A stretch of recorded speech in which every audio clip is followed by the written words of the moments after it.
Judy would like to lead us. I Pledge allegiance to the flag of the United States of America and to the republic for which it stands, one nation, under God, indivisible, with liberty and justice for all. Please remain standing for a moment of silence for all our men and women serving our country.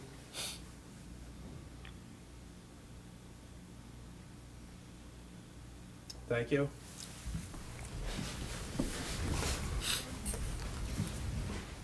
So, Kathy's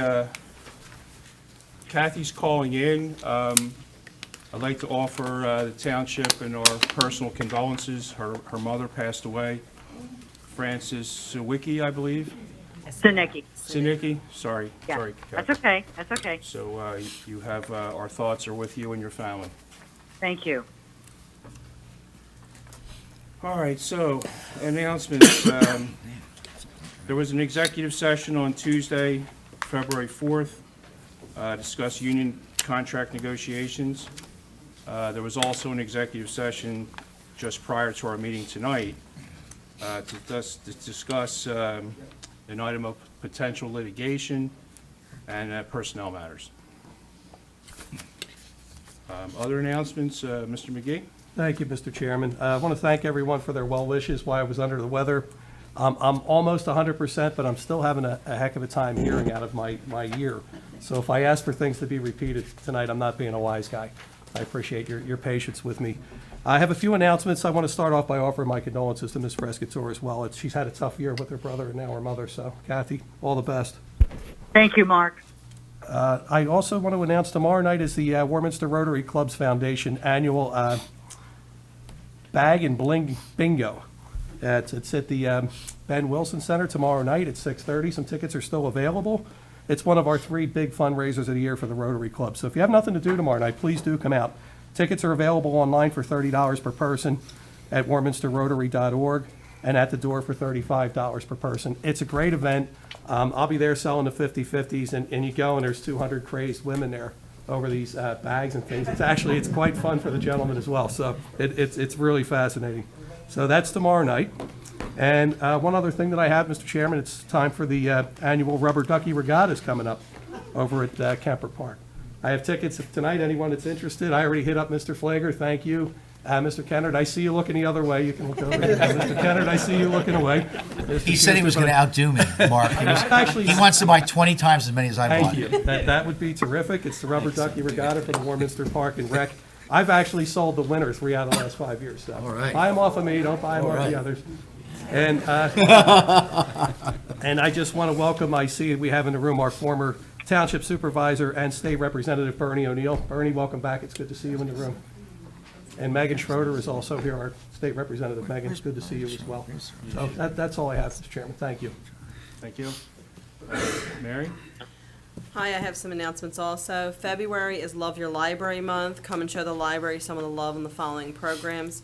Please note that some of the programs require registration, but all are free to attend. Please check the website or phone the library for more information.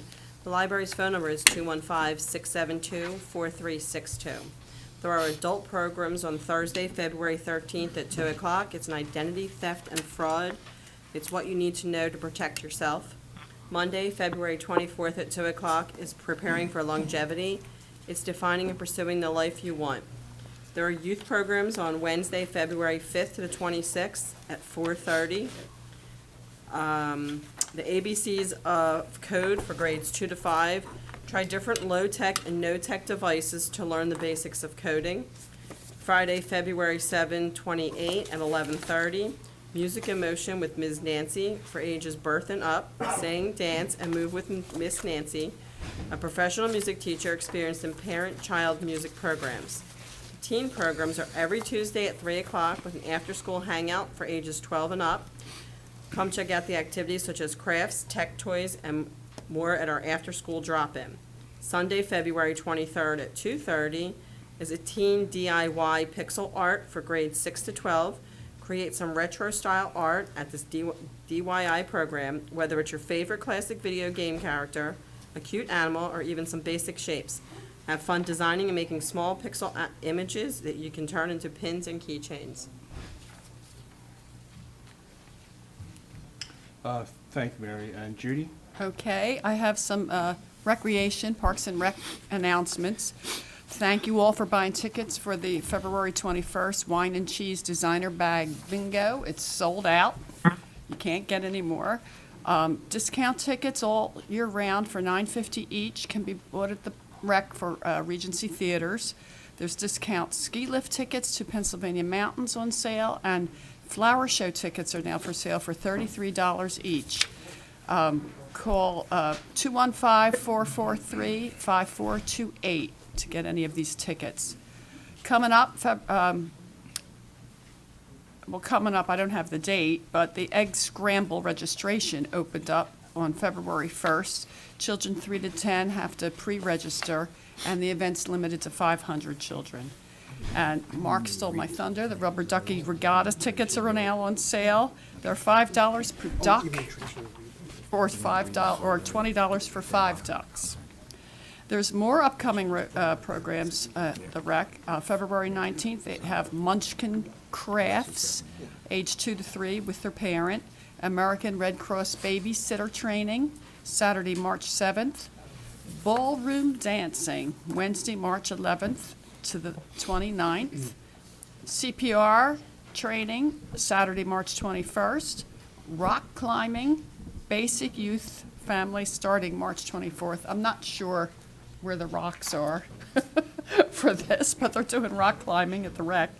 And a family planetarium event Monday, April 6th. Dog licenses, 2020 annual dog licenses can be purchased at Parks and Recreation, and the Pennsylvania law requires that all dogs over the age of 3 months must be licensed. And the county does send around visitors to see if your dog is licensed, so try to adhere to the dog license program.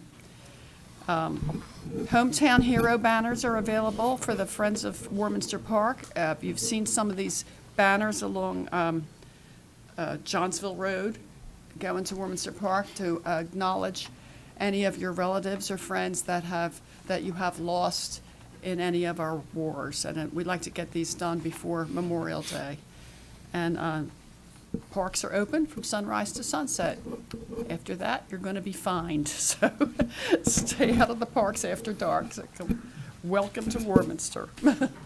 And Mr. Chairman, one thing back to the Rubber Ducky Regatta, I meant to mention that it is tradition for all new board members to go into the water and fetch the ducks. So I look forward to seeing you three there on May the I don't 17th. recall you doing that when you were a new board member, Mark. Thank you. Looking forward to that. Thank you. Look forward to seeing you.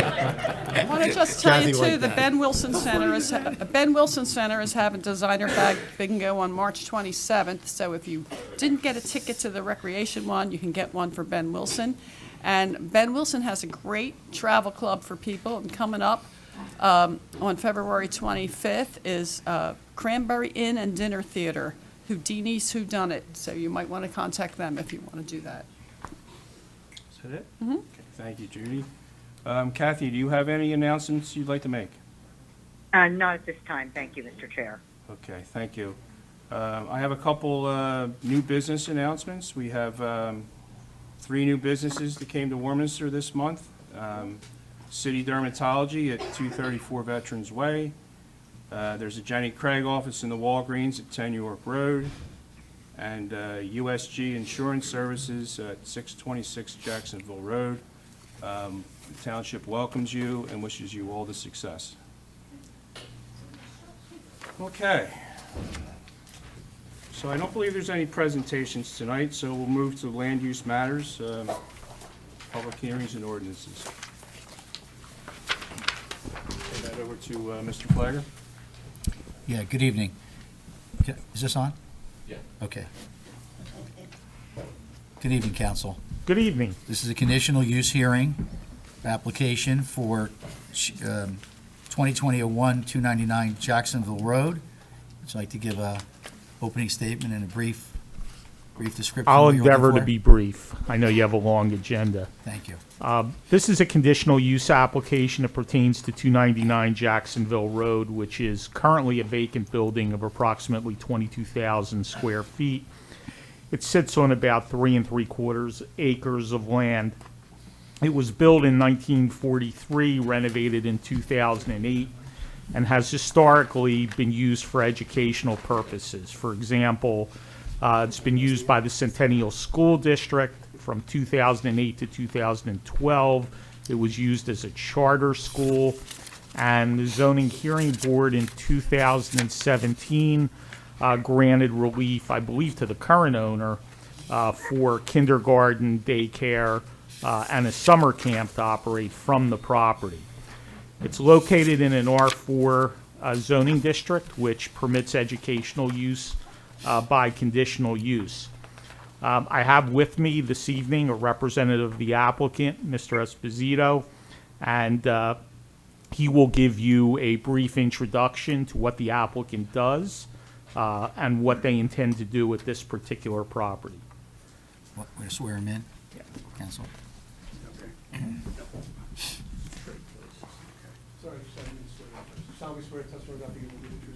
I do. Michael? Yes. Good. Good evening, guys. How's everybody doing? So, like the gentleman was just saying, what we do is we come in and we support, we're partnering up with the Bucks County Intermediate Unit. We'll be partnering with them and helping them support some of the surrounding districts with some students that need some extra services, whether it be, intermediate from 7th to 12th grade. These kids will come to us. We'll support them at a smaller scale instead of the bigger scale settings that they're used to.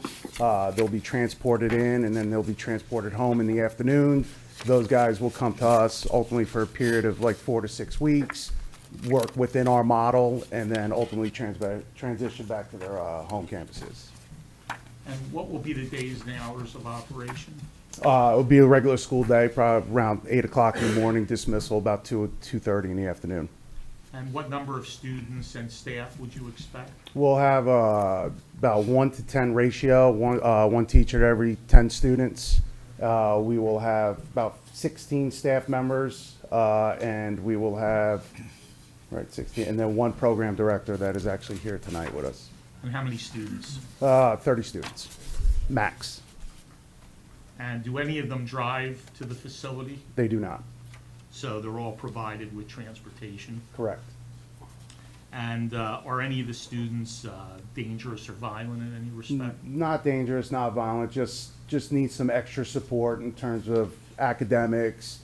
There's be some like behavior, emotional, social skill curriculum stuff they'll be working with. And as I understand it, you partner with school districts and intermediate units throughout the country? We do. And approximately how many are you involved with? To put us we have about 6,000 employees. We service over 200,000 students across the country. We're over 3,000 school districts nationwide. Is there anything about this proposed use that you think would be detrimental to the community? Absolutely not. Any adverse impact on the public health, safety, or welfare? Nope. Excuse me, Neil, can you a little closer to the microphone? They're not picking I'm you up sorry, there. Greg. Thank you. Any adverse impact on the public health, safety, or welfare? No, sir.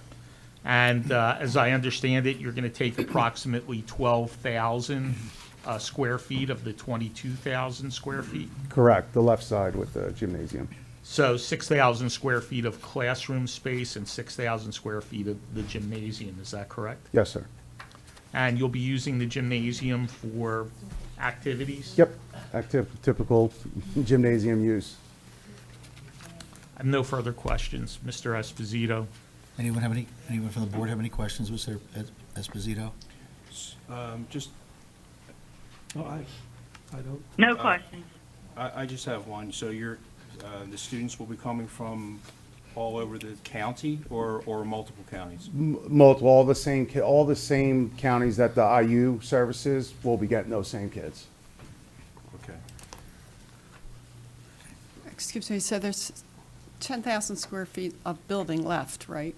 Yeah, that's to the right. Are you contemplating ever taking that over too, or is that out of the question? Not right now. I mean, if it's available down the road and, there's opportunity to build more programs and different things for the kids. Ideally, we're just trying to start off with the 30 student population, and Okay. down the road could change. One question.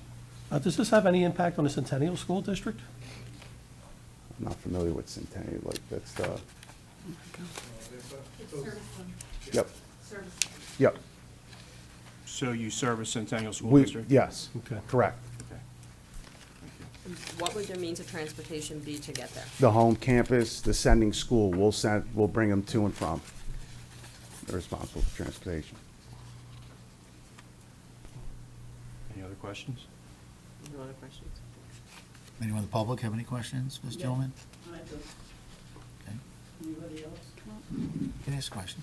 Come up to this, identify, give your name and address, and ask your question. Yes. Right here, well, you want to answer the question, right? Yeah, So he's got it, so you can sit, why don't you sit here, it's easier. Thank you. My name is Marie Brzezinski, and I was in the school board 20 years in Centennial School District. And Excuse That me. microphone on, Marie? I don't know. I think so. Yes? Just put it closer. I'm very loud. Excuse me, anyway. Ms. You Brzezinski, don't can have you to give worry us your about it. address, please, for the record? Excuse me.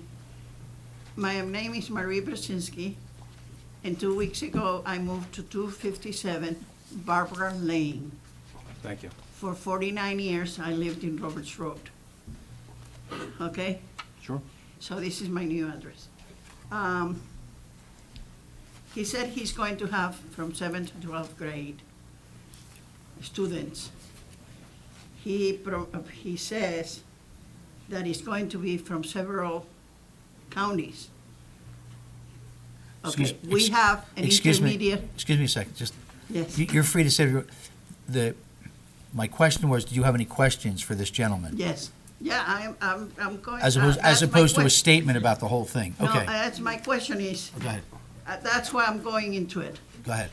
That he is going to, give education from children's from 7th to 12th grade. That means the older children, okay? He says that he's going to have several counties, not only Bucks County. The children are going to come from all over. All over, Only Bucks County.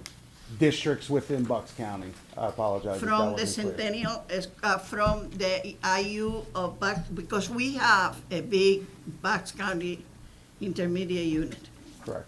So you are going to be part of the Bucks County intermediate unit. We will be partnered with the Bucks County. You are partnered with them, and they are giving you Yes. the okay to do this? Yes, ma'am. Okay.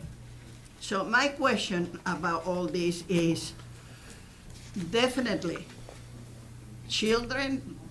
students, from 7th to 12th grade, how you are going to control that those students, pardon me, don't leave the classroom and go scatter around Warminster. We have enough problems as it is. These children that you are going to teach in there, they have problems. Let's be serious about it. And how you are going to control that they don't leave the classroom and they don't go into the buses to go home. So that's your question? That's my question. Okay. Sir, you What want to kind answer? of security is going to be involved Okay. in taking care of these students? Fair enough. Let the gentleman answer the That's it. question. Go ahead. So Thank you. our staffing pattern, our program is a positive peer culture, right? So our population is extremely low in terms of what you normally see with schools that have issues with kids floating around and stuff. I mean, we have almost 14 to 16 staff members for 30 students, right? Those students, there's constant supervision in terms of being in the building. We have staff that if there's 2 staff members in the classroom, there's staff members in the hallway, but our kids are constantly moving within our program throughout the day, constantly monitored with a staff member, whether it be in life skills, whether it be in the gymnasium and stuff. Our students are never unoccupied, ever. And the doors are locked. With regards of component, we don't lock our doors. We don't believe in locking doors. I mean, we'll keep the environment safe and be up to code and everything, but we're not gonna lock our doors on our kids just to get in. Okay. Yep. Does anyone else have any questions for this gentleman? Please come up, sir.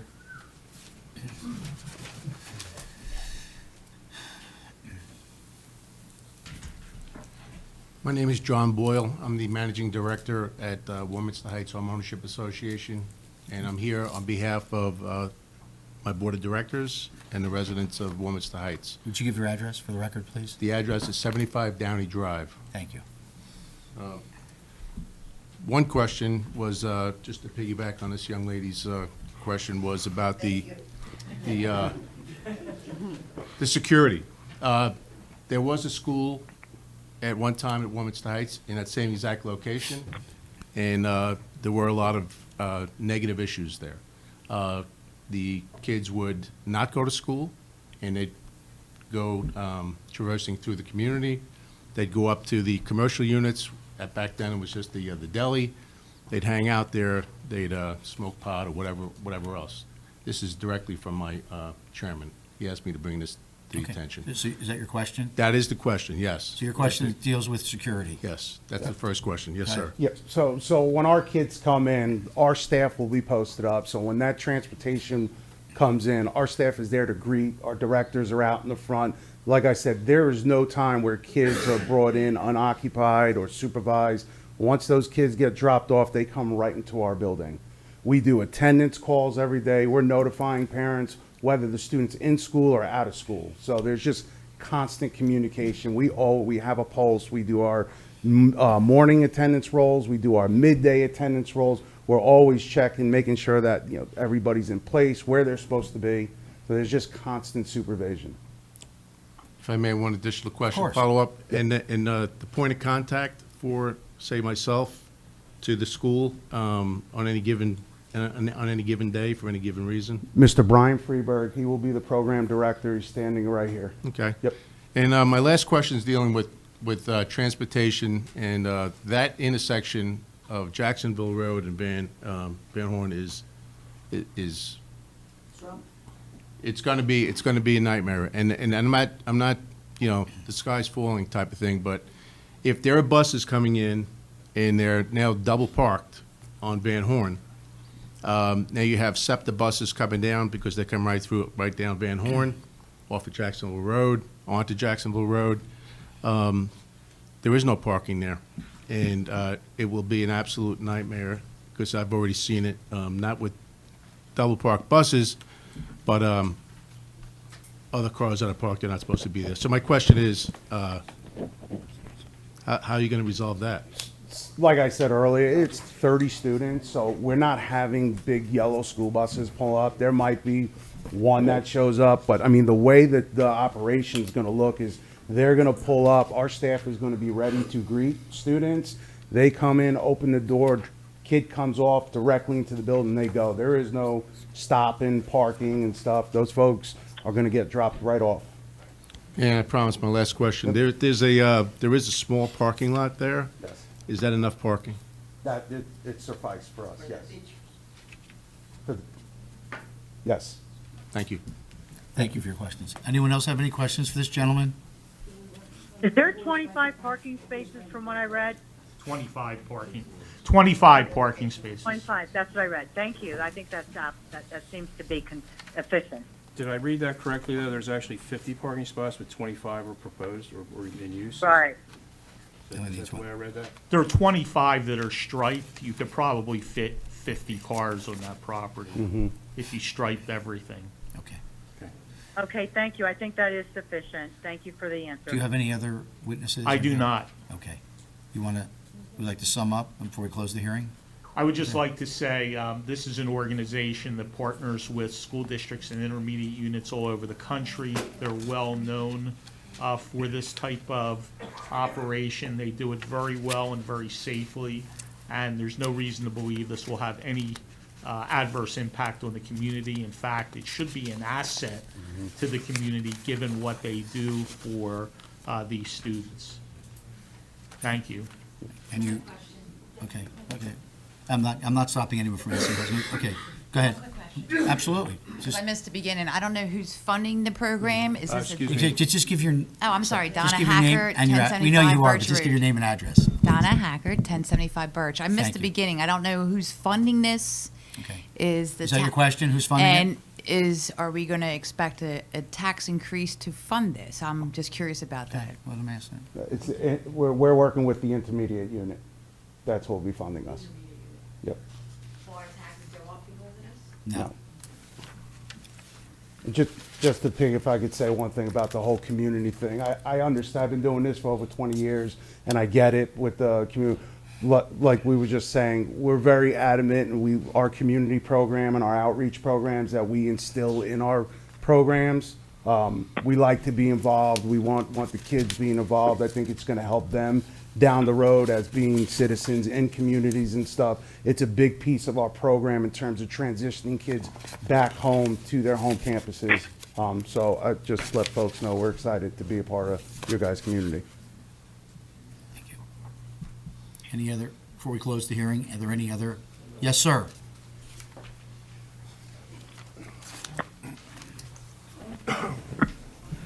John Priola, 674 Joseph Avenue. I have a question. You mentioned the concern of the gentleman in the back about the buses. Seemed like it was the buses on the way into school. How are you going to time the closing of the school and time the buses to get the kids out of there without having the traffic back up? Jacksonville Road is a little tough there in that intersection in the midday. So that's my question. Do you have a plan for that? Or are you going to stagger each school bus at a certain time so they would pick up where you wouldn't have a backlog of say 5 or 6 buses at one time? Yeah, it was so exactly what you were just saying about staggering. Me and Mr. Freeberg were just at the site today, noticed one of the buses getting dropped off at about 2:29 and stuff. We'll get the lay of the land from the districts and stuff, and we'll work that out. Again, it's 30 students, so it's not like your traditional 300 student dismissal, so it'll be fairly quick. Okay. Thank you for that. Any more question? Yeah, I just have one question. I mean, we're talking about buses here. What are the size of these buses? Are they the standard school bus size? Or? Majority of these are going to be vans, school vans. Right, so they're smaller vehicles. Yeah, smaller vehicles. Okay. Thank you. Any other questions? No. I would just want to point out for the record, the board probably knows that this was reviewed by the Planning Commission, and they did recommend approval. Yeah, and you want to go over it's your opinion that it's in accordance with our zoning code and for this relief? Yes. Okay. Okay. Any other questions? We'll close the hearing at this. I have one question, only very simple. The name of the company? In here it says, conditional use 2020-01, 299 Jacksonville Road. What is the name of the company? Or please? Catapult Learning is the applicant and will be the tenant at the property. Can you repeat that? Catapult Learning. Thank you. Anyone else? We don't want to cut anybody off, but, okay. And we'll close the hearing. Do you have any final remarks, or you're done? I think in light of the hour, I'll just Thank leave you. it at that. All right, well, council, supervisor's action, I gotta remember which word I'm in. Supervisor's actions, last night it was council, tonight supervisor's action are appropriate at this point and in order. I'd like to make a motion that we grant a conditional use, yes. Okay? I'll second that, Mr. Chairman. Motion made and seconded. Any other questions, or we call a question? We can call the, any other questions? Any other questions or comments? Okay, let's call the Okay, with question. that, we'll call a question. All in favor? Aye. Aye. Chair votes aye. So it's 5-0. Good luck. Thank you very Congratulations. much. Good luck, Reggie. May I can buy my rubber duck regatta tickets. You gotta buy a lot of them. How many does he have to buy? My wife will see you in the back. There's 4 members up here. Mark's, I'm going to give Mark my Mark's the ticket. hustler. Mark's the hustler. Okay. So next up is the Audi Chase Bank sketch plan review.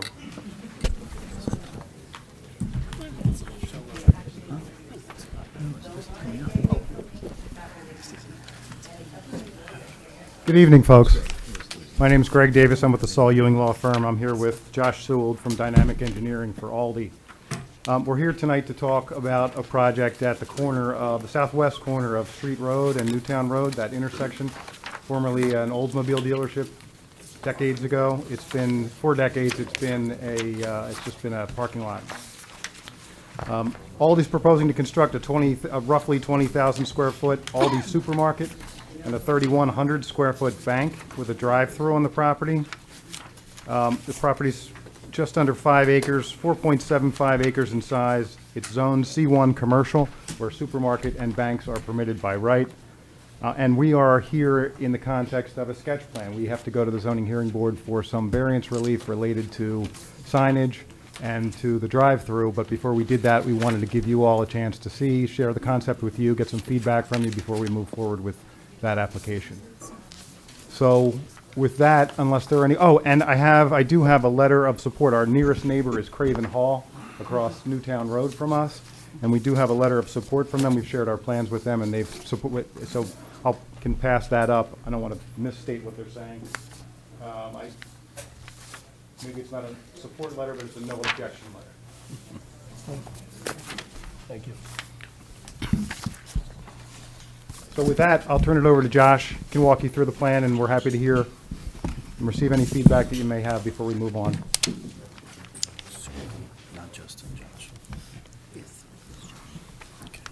Good evening, everybody. Josh Seawald from Dynamic Engineering Consultants. We prepared the exhibit that's before you on the screen, as well as the rendering that's in front of you. I'll be brief. Essentially, this site, like Mr. Davis mentioned, is 4.87 acres. It's been largely undeveloped since the 1990s. The last historical aerial we could find that showed the old Oldsmobile car dealership on here was in the 1980s. Since then, the site has been essentially undeveloped, paved over about 70% of the property.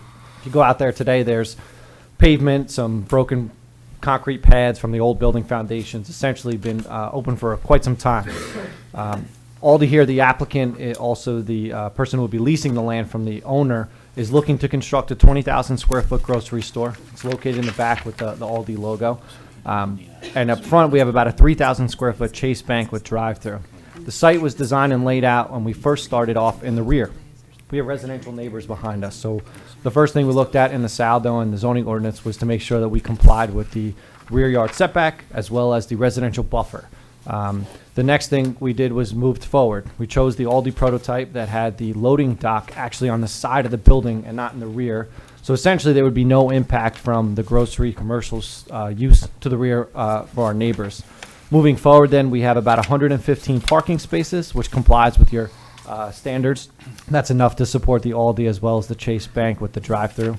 We do have one driveway on Street Road as well as one driveway on Newtown Road. We have filed to Pennsylvania DOT for our traffic study. It has been approved, and we're in the process of HOP plans right now. So we are pretty far along. We're confident that the driveway you see before you will be permitted by PennDOT. Overall, Aldi is open from 9 a.m. to 9 p.m. We close an hour early on Sundays. Chase Bank, like other typical banks, 8:30, 9 a.m. in the morning, closed at 6, and about half-day hours on Saturday, closed on Sunday. Overall, I will say the layout was done to try to comply as much as possible with what we call bulk standards. Front, side, rear yard setbacks. We're under on impervious coverage. We're under on building coverage. And we do comply with all your buffer standards to the rear as well as to the side of Newtown Road. The rendering that you see before you, I'm sorry I didn't provide a digital file for the public, but I welcome you to come up and look at it. There's a lot of green space on here. We're actually reducing the existing pavement by an acre. It's almost 25% of the overall property will be removed and redeveloped. As if anyone in the audience isn't unaware, that's a benefit to the overall property, reduction in stormwater management, increase in open space, increase in landscaping. So essentially that's how we got here today. We developed a plan to try to comply with as many of your ordinance standards as you have, respecting our neighbors to the rear with the residential component, as well as the local road of Newtown Road. So any questions that you have about Aldi, Chase Bank, how we got here, the layout, the other things that we've been working on, I'd be happy to answer them for you. Thank you. Want me to start? Go ahead. The only concerns that I have is A, traffic flow for emergency vehicles. And I don't know if the fire marshal's done a review yet. I'm looking for my packet here. I don't believe- Probably not, because we haven't He filed has? for land development yet, but what I can say is that the fire truck that Warminster uses is actually a little smaller than Aldi's tractor trailer. So when we go in for land development, we'll make sure that we provide a truck circulation plan that shows that they can get in and out of the site. And if I just jump in, Amanda and I raised that question today, Ashley, for the fire marshal. He didn't do official review. I was concerned about access around the back of the building.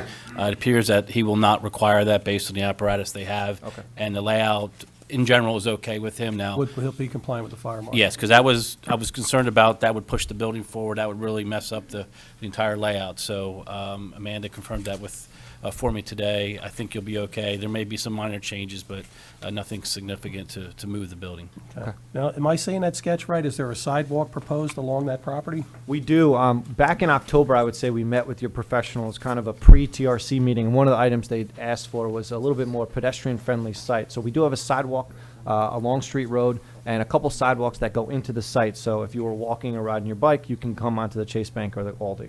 Because I do have a concern, and I think this will be a concern for the zoning board. If I know they're going to need relief on the setback.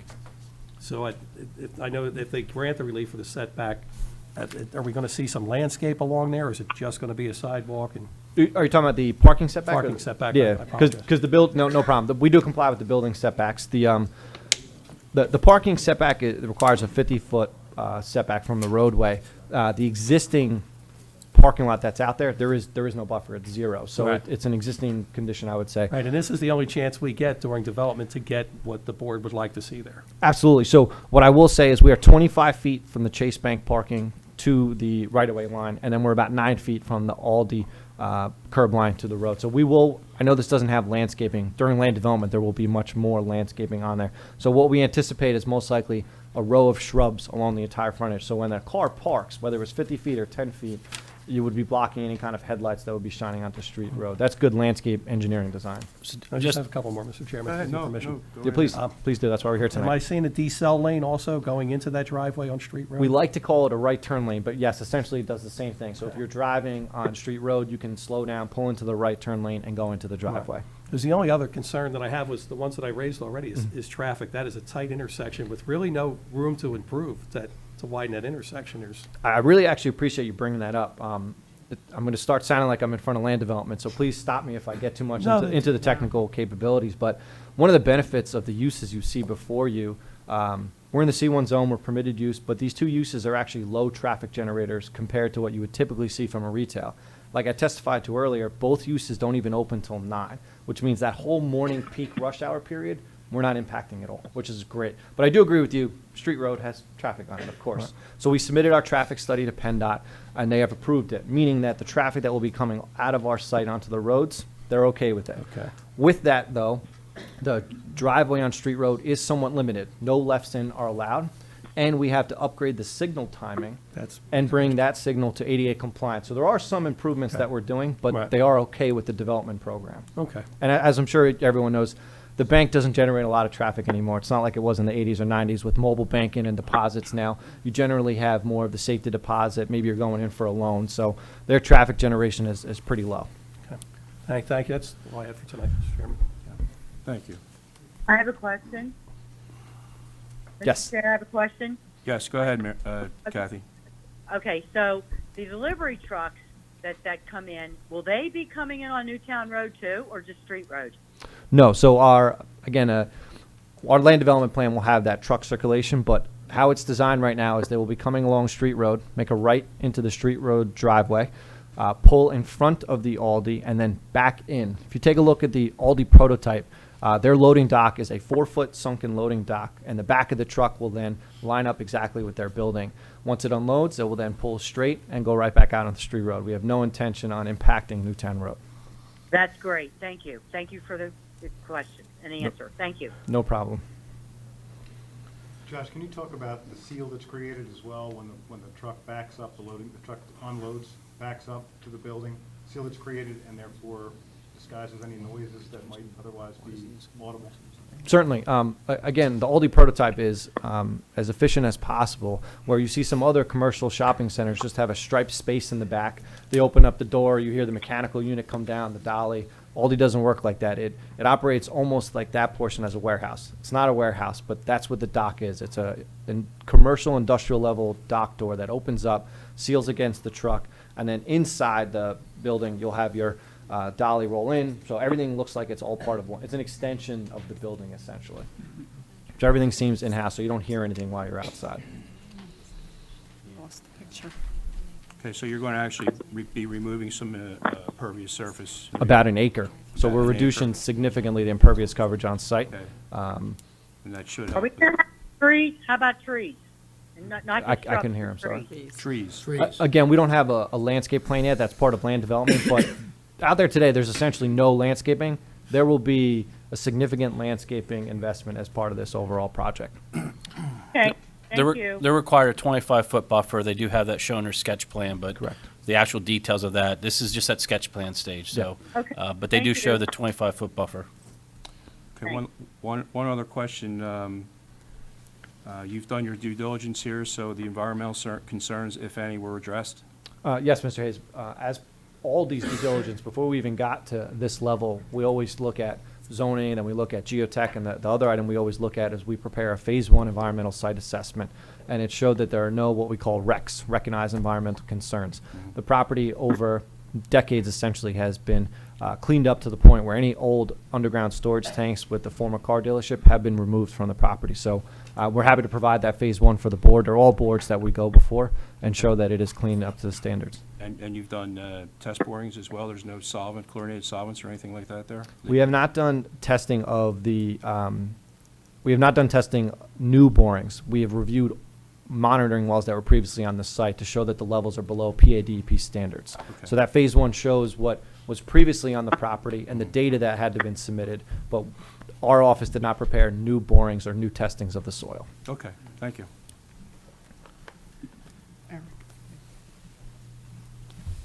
I'd like, Go ahead. before we get, I'm sure we're going to get to public comment. Yes.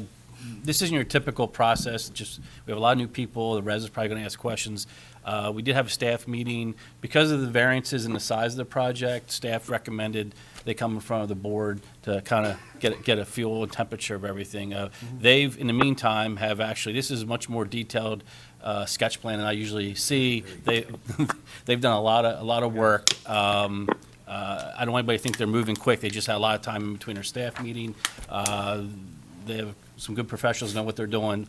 I want to caution everybody that the township traffic engineer has not reviewed it. I have not reviewed any of the traffic studies. So even though PennDOT is kind of blessed and they've had meetings, they're fully aware they need to go through the township process for all the reviews, all the detail. Yep. Planning Commission hasn't had a bite at the apple yet. They will obviously see that. I'm Yep. sure some Planning Commission members are going to call me.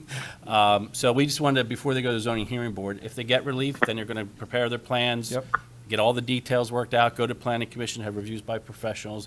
You'll see them then probably in a few months. If they run some issues at zoning hearing board, they're gonna have to take a step back, figure that out, probably work with staff, and then, then go back. I think they've resolved a lot of the zoning issues they originally had. The main was, I think Mr. McKee brought it up, was the parking setback. The zoning officer did make the determination that that parking is 9 feet off, I guess we said 9 feet off the right-of-way, or the edge. Right-of-way line, so Right-of-way property line, correct, yep. That is not in keeping at all with the current standards, but there's non-conforming. I know that was a concern for several people, so that was probably one of the driving forces of the layout, that they did resolve that to the satisfaction of the zoning officer. So they will not need a setback for any buildings or any parking at the zoning hearing board. Outside of that, again, the staff has worked with their professionals. They need to go to zoning hearing board and see what happens and work on their preliminary plans. Yes. Thank you, Very Mr. well said. Kennard. Thank you, Mr. Kennard. Okay, I guess we'll open it up to public comment or questions. I had one back there. Come on up. Eric? Name and address. By the way, that's name and full address. Eric Hines, Public Works Director in Warminster. How you doing? I can't see from the drawing, I'm just wondering, as far as the HOP permit, is PennDOT allowing left turns for westbound traffic into the facility? Left after they turns- cross Newtown? Left turns in are restricted. Left turns out of our driveway are permitted. What's the restriction on the left turn for westbound cars? The driveway's not designed to accommodate someone making a Okay, left I in. understand. Yeah, it's not open. We have a concrete median, and it's tapered to allow only a right turn in movement. Okay, great. Thank you very much. Anytime. Any?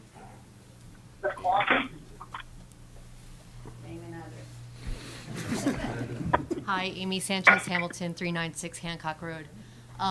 I know you guys touched on this already, but I just wanted to piggyback on what Mark said about the setback from the road on that, just that one little part of the parking was like one of the first things that I saw on there. Like, it doesn't really give you a lot of buffer to do any landscaping or street trees or anything like that that we typically see with new construction. The other thing that I picked up on, I know that you said you were reducing the impervious surface by about an acre, and I know that this is like a real rough rendering where you don't have any landscaping on it, but are you guys planning on just clear cutting that entire back part of the lot? There's Nope. a lot of growth back there. So, I know you probably can't see it this is just a site plan layout. Yeah. We have a stormwater basin that's gonna be going to the right side of the Aldi. Yeah, yeah, Everything makes else sense. in what I'll call the tail of the property Yeah. is to remain the same. Okay. So the new trees and the buffering that we expect is actually gonna be within that 25-foot residential buffer. That'll be behind the Aldi, comes down around our two residential neighbors, and then goes all the way out to Newtown Road. Newtown also requires another residential buffer, Right. because it's a local street, Yep. and we comply with that as well. So all in there will be enhanced landscaping. Along the front, along Street Road, again, I anticipate low-lying shrubs. Okay. If the Planning Commission or Board of Supervisors are looking for street trees along the frontage, we'll certainly work with those professionals. Again, right now, we have one sheet out of what'll end up being about 15 to 20 sheets of plants. Yeah, I understand that. The detention area, were you planning on having that mown or planted? It's generally not planted. It won't be, it's a detention facility, Mhm. so it most likely would just be mowed. We don't anticipate any plantings inside of that I basin. think most of the newer construction that we had along Street Road, they were planting their detention areas. So again, not to get into too many technical details, if you had like a bioretention garden or Yeah. something along those lines, and you have to comply with underlying soil standards, so sometimes if the soil can support that kind of facility, you don't end up planting it. But it is a good question and comment. It's the soil that's out there where we're looking to put the basin is not necessarily where you would put like a bioretention facility. Okay. All right, that was it. It? Yeah, thank you. Thank you, Amy. Anyone else? Yeah, I don't know about here. Would you like us to spin this around? Yeah, we it's see better it, and we than have, we that. actually have a copy of this drawing up here. I so- had one more thing to just, oh, I'm sorry, Maria, I didn't know you were Hold coming on up. a second, Mark. I finish in a minute. You all talk very fast. My name is Marie Brzezinski, 257 Barbara Lane. I just moved in the neighborhood. First, Welcome. I want to make a statement. I cannot believe that finally we are going to have something in that piece of property. I moved in Warminster in 1973, and I think that Paul's cars left after I got there, and it has been a piece of sore sight for all of us. So I'm very happy that they're coming in.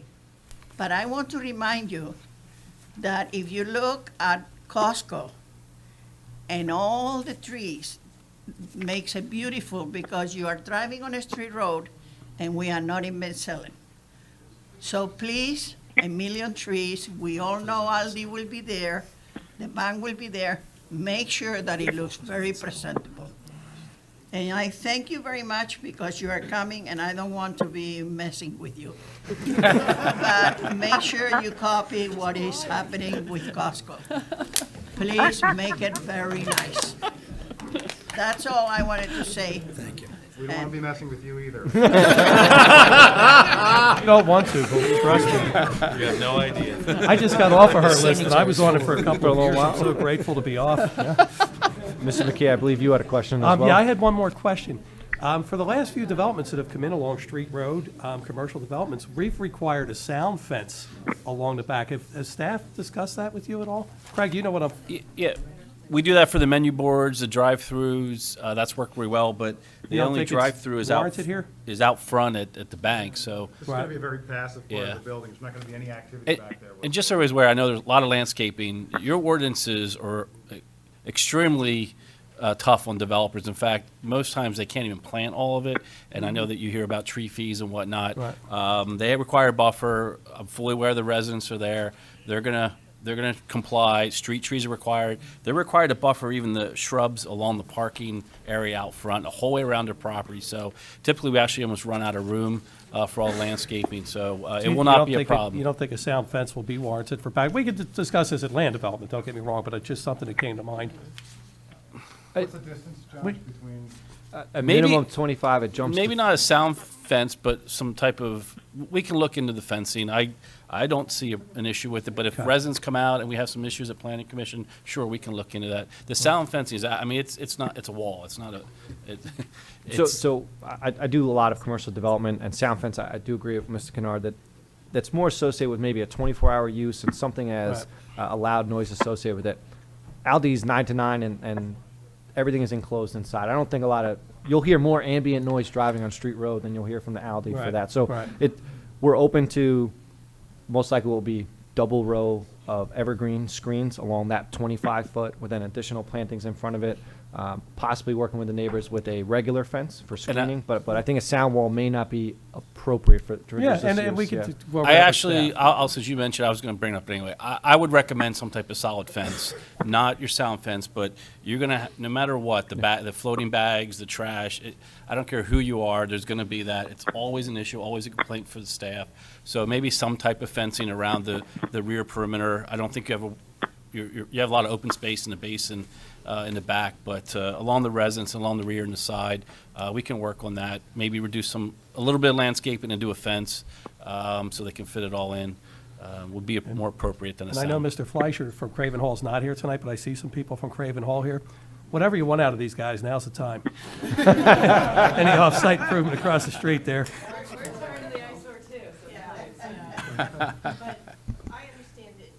Oh, I'm sorry, you have to come. Come to the I mic. can't see, but you need to come up to the microphone, please. And while she comes up, real quick, Mr. Kennard, actually, Aldi Grocery Store doesn't have their own bags. That you're required to bring your own. Just a little plug-in for the Aldi. Yeah, Bernice Reardon, and I'm representing Craven Hall at Newtown on the corner, this other corner opposite there. But that's what I was thinking, that You forgot your name and address. well, the address is Craven Hall, which is what I represented.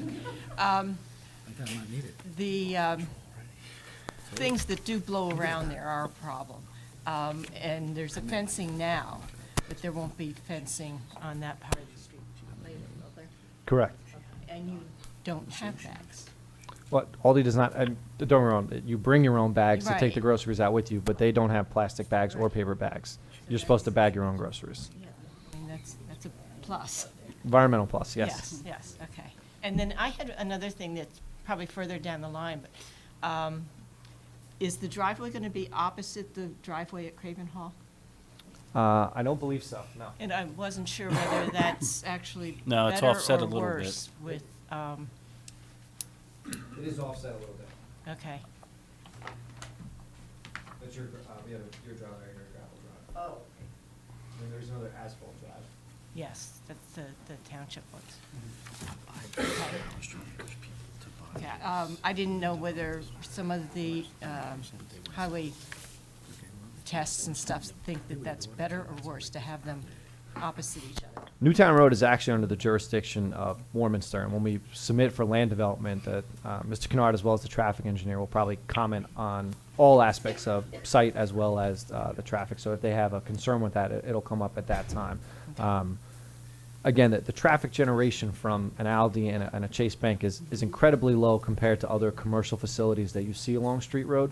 And we believe the majority of our traffic will be coming in and out of the driveway at Street Road. Of course, there will be some that use the Newtown driveway, but we anticipate the majority to use the Street Road driveway. Okay. I assume the Craven Hall traffic is fairly low as well. Yes, our open houses are on Sunday, and that's when we have the most traffic. And then when we do school education programs, they come on a bus, and it's one class at a time. And again, that's what I know I'm repeating myself, so I do apologize. The Chase Bank is closed at 6 per se. So if you have any night events, half of our development theoretically is closed off. And the Aldi is, the Chase Bank is also closed on Sundays. So again, I don't anticipate this site to generate a ton of traffic in the area. Sounds good. Thank you. Thank you. Hey, Josh, one other thing. How many jobs is this going to create? How many employees there? Sure. So Aldi will have about 10 to 15 employees. How many was that? 10 to 15 employees, the Aldi, and that's just people who will be inside. They also, they self-deliver themselves, so they're truck drivers, and there will be new people at their warehouse in Center Valley to support each new store that comes in.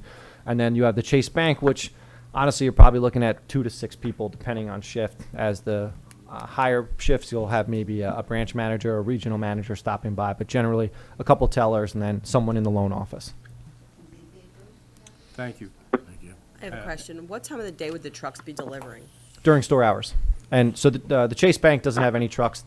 Maybe they get a delivery for paper products in a Brinks box truck. truck. Or a Brinks truck, again, regular parking space. The Aldi will get a tractor trailer on average every day. They will park in the loading space and then will enter back out onto Street And it would Road. be during their normal business hours? Yes. And they get a few smaller deliveries, right? The box trucks Of course. to the main door. Again, smaller things that come through the front door. So any FedEx packages, things like that. But the things I would see that most towns care about is that articulating tractor trailer that comes onto the site. And I see Ms. Drew here from the Friends of the Warminster Library. I have a feeling you're going to be hearing from her soon.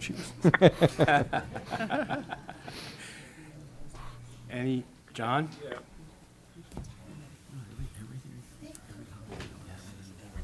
John Priel with 674 Joseph Avenue. So you're talking about, I know in the past when they tried to put, I think was Wawa in there, the neighbors really complaining about the traffic coming in and out off of Newtown Road and the noise and all the other stuff. I know you have it during the day for your deliveries, but you're talking about coming out, you're restricting left-hand turns towards the westbound lane. So therefore, if your truck is, which way is your truck leaving? So he's got to come out, if he's going to go left-hand turn, he's got to go out to Newtown Road, and then he's got to turn onto Street Road and make a left there, correct? It's a great question.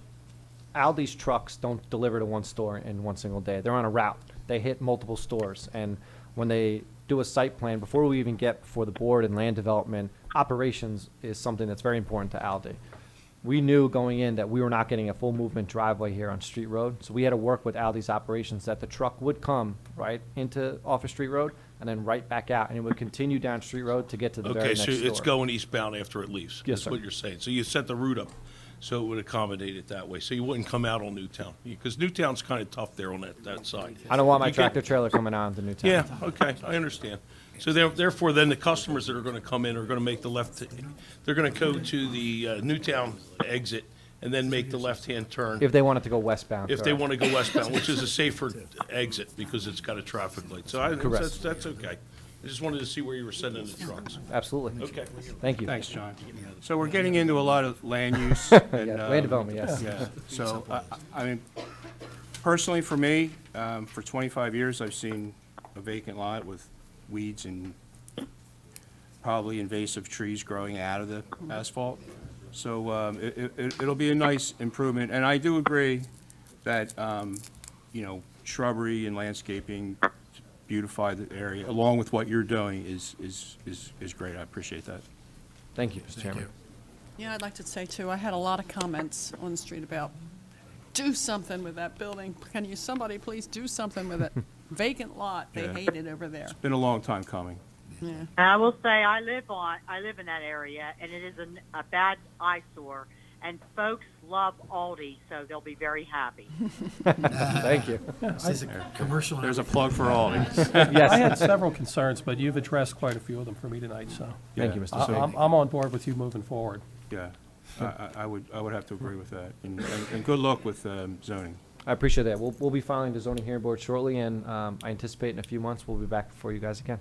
Excellent. Thank you very much, and have a good evening. Thank you. I'll head you guys for the rubber ducky tickets when you come back. Absolutely shameless. I know. Why don't you wait? I'm going to pass my tickets down to that corner right there. He's brutal. All right, so next on the agenda is consider authorization to advertise ordinance 761, amending the Parks and Recreation Advisory Committee. And Mr. Schuster, please. Shortly, Mr. Chairman, if you recall at the reorganization meeting, it was the board's desire to appoint a fourth citizen advisor to this committee. You did so knowing that it would require some cleanup at the end. This is the result of that cleanup. When we did some investigation, the origins of the committee versus what was in the ordinances, which established a park board, were a little murky, so we decided to clean up the whole thing all at once.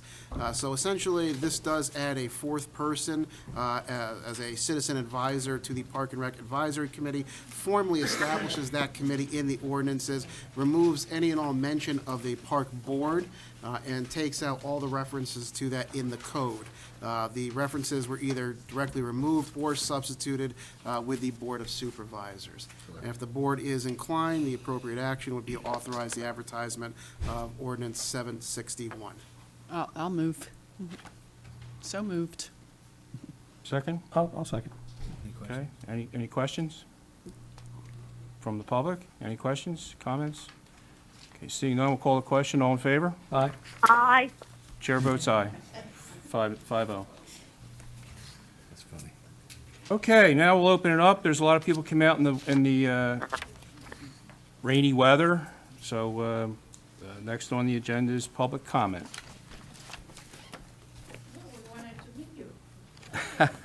We appreciate that. We wanted to meet you and you wanted to meet us. Yes, absolutely. So we will be here every week that you are here. We look forward to seeing everyone, that's for sure. John? Yeah, John Priola, 674 Joseph Avenue. A few of the neighbors that I had spoken with were voicing a little concern about possibly some changes that may be coming up with the new board. Some of the people thought maybe that with the changes, they may be doing some maybe cuts or throughout the departments, and they were concerned about the police department not being able to, or losing help and having less police officers on the beat. And they seem to want to know if you guys had any plans to do that, and if you do, would you tell us that yes or no, that you are going to do that? I'd love to, John. ahead. We don't have any plans to do any reduction in force. Okay. Okay? So, unlike what the municipal authority employees had to go through, Mhm. we care deeply about all our employees, and our intention is not to reduce. Yeah, because everybody really wants to keep a strong police force in the neighborhood. We don't want any less people out there than what we need. I think we need help. So. Oh, I would agree with that. Okay. And I can't speak for the rest of the board, but maybe I am. That's we. So your intentions is if you do any kind of changes throughout the system, you're going to leave the police department alone. We're going to leave. We don't want to reduce any workforce. Okay. Regardless of department. Okay, that's good. That's what they want to hear. Okay. Okay. Well, Thank you. You're welcome. Can I just say, resident safety is a priority with our board. That's correct. In case Kathy said residents in the township, people and in and out, residents and non-residents, their safety is our concern and priority. So we recognize that, and we don't have any intentions to reduce employees. Anything else?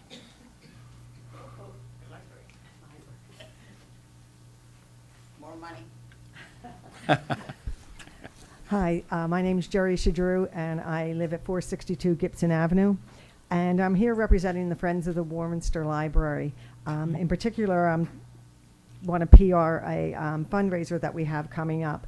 Many of you may know that we have a speaker series that the Friends host annually. And this year, we're a nod to the 100th celebration, the celebration of the 100th anniversary of the women's right to vote, we decided to do a women's history speaker series. So last month we hosted Queen Victoria at the library, and this month we're bringing in Carrie Chapman Catt. Not a familiar name to many people, because when I first heard it, I had to run to Wikipedia and see who she was. But she was a suffragette, a patriot, and a peacemaker.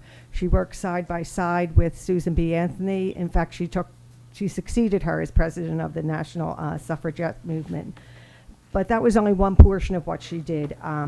She also worked closely with the government when World War II came around, and made sure that the women that went in and took the Rosie the Riveters that went in and took over the workforce for the soldiers who left, made sure that they had the proper training and the support so that they could go in and do the job well, support our nation safely.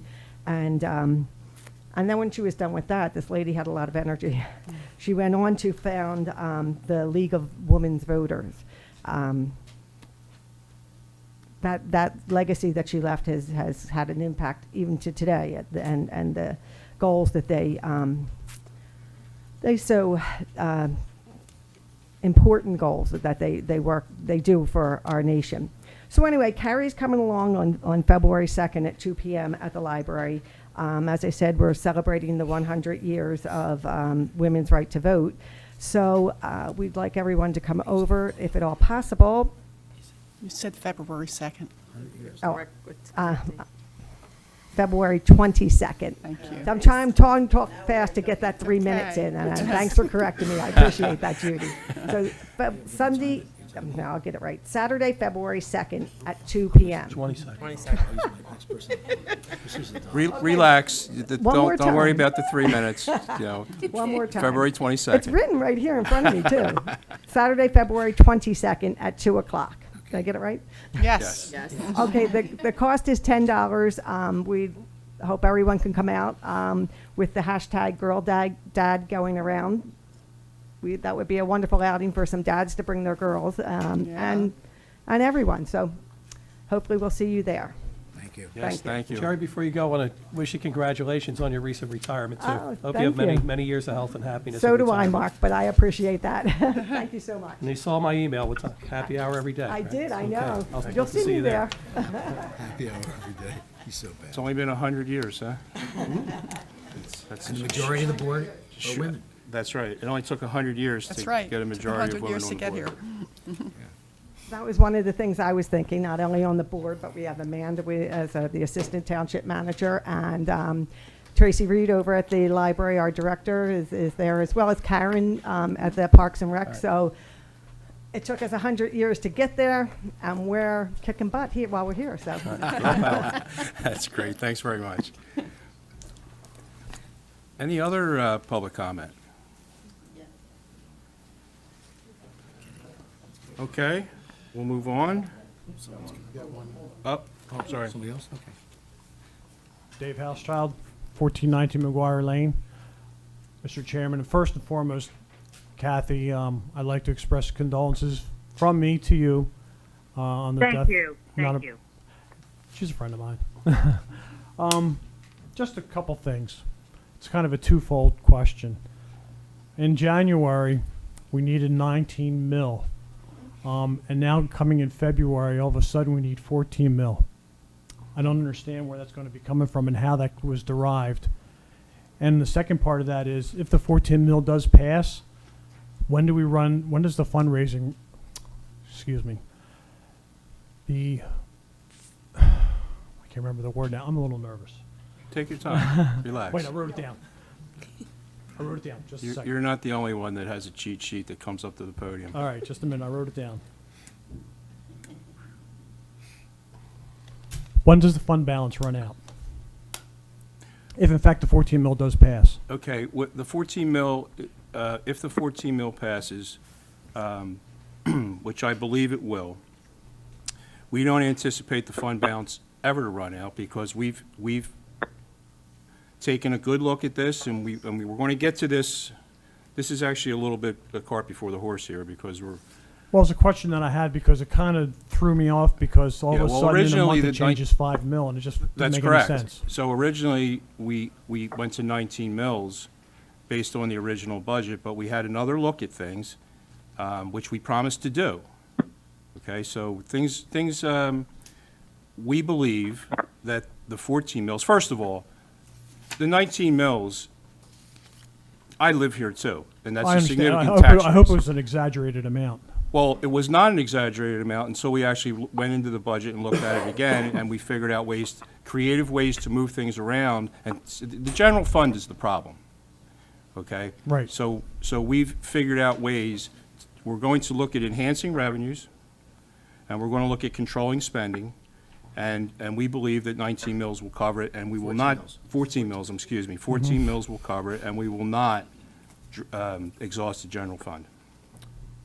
That's what I needed to know. Any thoughts on the golf course then, selling that or? We're not looking at, first of all, the problem that got us here was bad financial decisions. We're going to look at we're going to make sound decisions. We're going to look at the good, the bad, the ugly. We're going to look at everything and make sound financial decisions. As of right now, there's no plans to sell any asset. Okay. Any assets, and we don't feel we have to. So this is going to move forward. This is going, this mess took a long time to get here. This financial mess we're in, and selling assets was never, in my opinion, the answer. So we're going to look at things. We're going to control our spending, which the residents deserve. We're going to look at enhancing our revenues, which the residents deserve. This is just like running any other type of financial Well, the business. residents are the main concern. Yeah, exactly, Yes. and which is why we feel that going down to 19 or to 14 mils is the right thing to do. That's a substantial amount. Yeah, it is a substantial Mhm. amount, and would it have helped us to stay at 19? Absolutely. But can we do it at 14 mils? We believe we can. Could we have done it gradually? It should have been done gradually for a long time. I So- may not disagree with that also, Yeah. but. I mean, that's the problem, that it wasn't done gradually, so now we have to do what we have to do. Good, isn't it going to jolt the residents then? Excuse me? Wouldn't it jolt the residents then at 14, even at 14 mil? No, it's not, it's a 2 point, what is it, the increase? 2 point, almost 3 mils, it's not. 2.9. 2.9 mils, is it? Yeah, no, I don't believe so. Well, 19 mils is a jolt. Oh, sure. But again, this should have been done, this should have been done a long time ago. Okay. And the problems, the bad financial decisions is what has us in this mess. We inherited this mess. But we're going to fix it. I said that at the last meeting. We will fix this. And the plan is not to reduce workforce and not to sell our assets. And there's ways to do that. And with Greg and everyone else that we're going to bring on board, we've looked at a lot of things. And we believe we can make this work. Okay, well, I hope so. Yeah, You live here too. I live here too, I yeah, know. exactly. I understand, thank We you. already have it as a line item under number 7, so we might as well Yeah, I defer know. any more discussion till number 7. Okay, so yeah, any more comments about the budget, please hold them. Because it's actually a line item under unfinished business, okay? So any other public comment right now? All right, let's move on to the consent agenda. Mr. Schuster, please. Yeah, thank you, Mr. Chairman. Very brief consent agenda this evening. Item A is approval of the minutes from your January 23rd meeting, and item B is approval of a resolution approving an agreement to authorize electronic access to PennDOT systems. This is a updated resolution from 2016, which PennDOT requires for electronic access. Okay, That is is it. there any, we have a motion? So moved, Mr. Chairman. I'll second it. Okay, any questions or comments? Yes, do I have to abstain because I missed the last meeting? Yes. Yeah, For the minutes? The minutes, yes. Yes, for the minutes. Okay, so I abstain from the minutes. So do I, for that matter, so you're going to need Aye a for motion. Right, I say aye for the other electronic motions. I'll motion to accept the minutes. Okay, so a motion by Mary. Second. On the consent agenda, or the? Minutes. On the minute. Just Just on on the the minutes, as they weren't here. Well, you might, So we might have to take this break two one part? yeah, with that. Yeah. They get two motions. Yeah, it's two motions, no big deal. 2 seconds. Okay, so so you do them one at a time now? So then, Right. why don't you have one motion to approve the minutes of January 23rd? Exactly. It's by Mary, I motion to approve the minutes from January 23rd. And I second. second by Judy. All in favor? Aye. Any questions, comments? Okay, call the question, all in favor? Aye. Judy? Aye. And the chair votes aye. So 3-0. And there's 2 abstentions Correct. because Abstentions. they were ill and weren't able to attend the last meeting. Okay. And then the other motion would be to approve the resolution approving the agreement to authorize electronic access to PennDOT systems. Okay, I'll move on that, Mr. Chairman. okay. I'll second. Second. Kathy All right, any questions, comments? Thanks. Okay, so seeing none, we'll call the question, all in favor? Aye. Aye. Chair votes aye, 5-0. Thank you. All right, the finance report. That would be, All right, that's it. Yeah, I'd like to make a motion to transfer a total of $960,106.83 from the general fund to pay bills. Point of order, Mr. Chairman, I believe I've received a letter of resignation. Yes. But I Treasurer. have the list here, that's why I said it. So who's Okay, so really, the only action item right now, and it's not necessary for a treasurer to read it. Okay. Is the bills list, correct? That's the only thing that's on there? That's- yeah, that's- So the appropriate motion to make would be approval of the bill list dated January 31st, 2020, in the amount of $960,106.83. Which is what I said. Okay. Oh, you can't hear me, I'm sorry. or You Greg. can't hear me? Sorry. Okay, so, So if somebody second, so a motion to approve the supplemental list for January 31st, 2020, in the amount of $960,106.83. Motion. I'll second it. second. Any questions, comments from the public? Seeing none, we'll call the question, all in favor? Aye. Aye. The chair votes aye, 5-0. Okay, excuse me one second.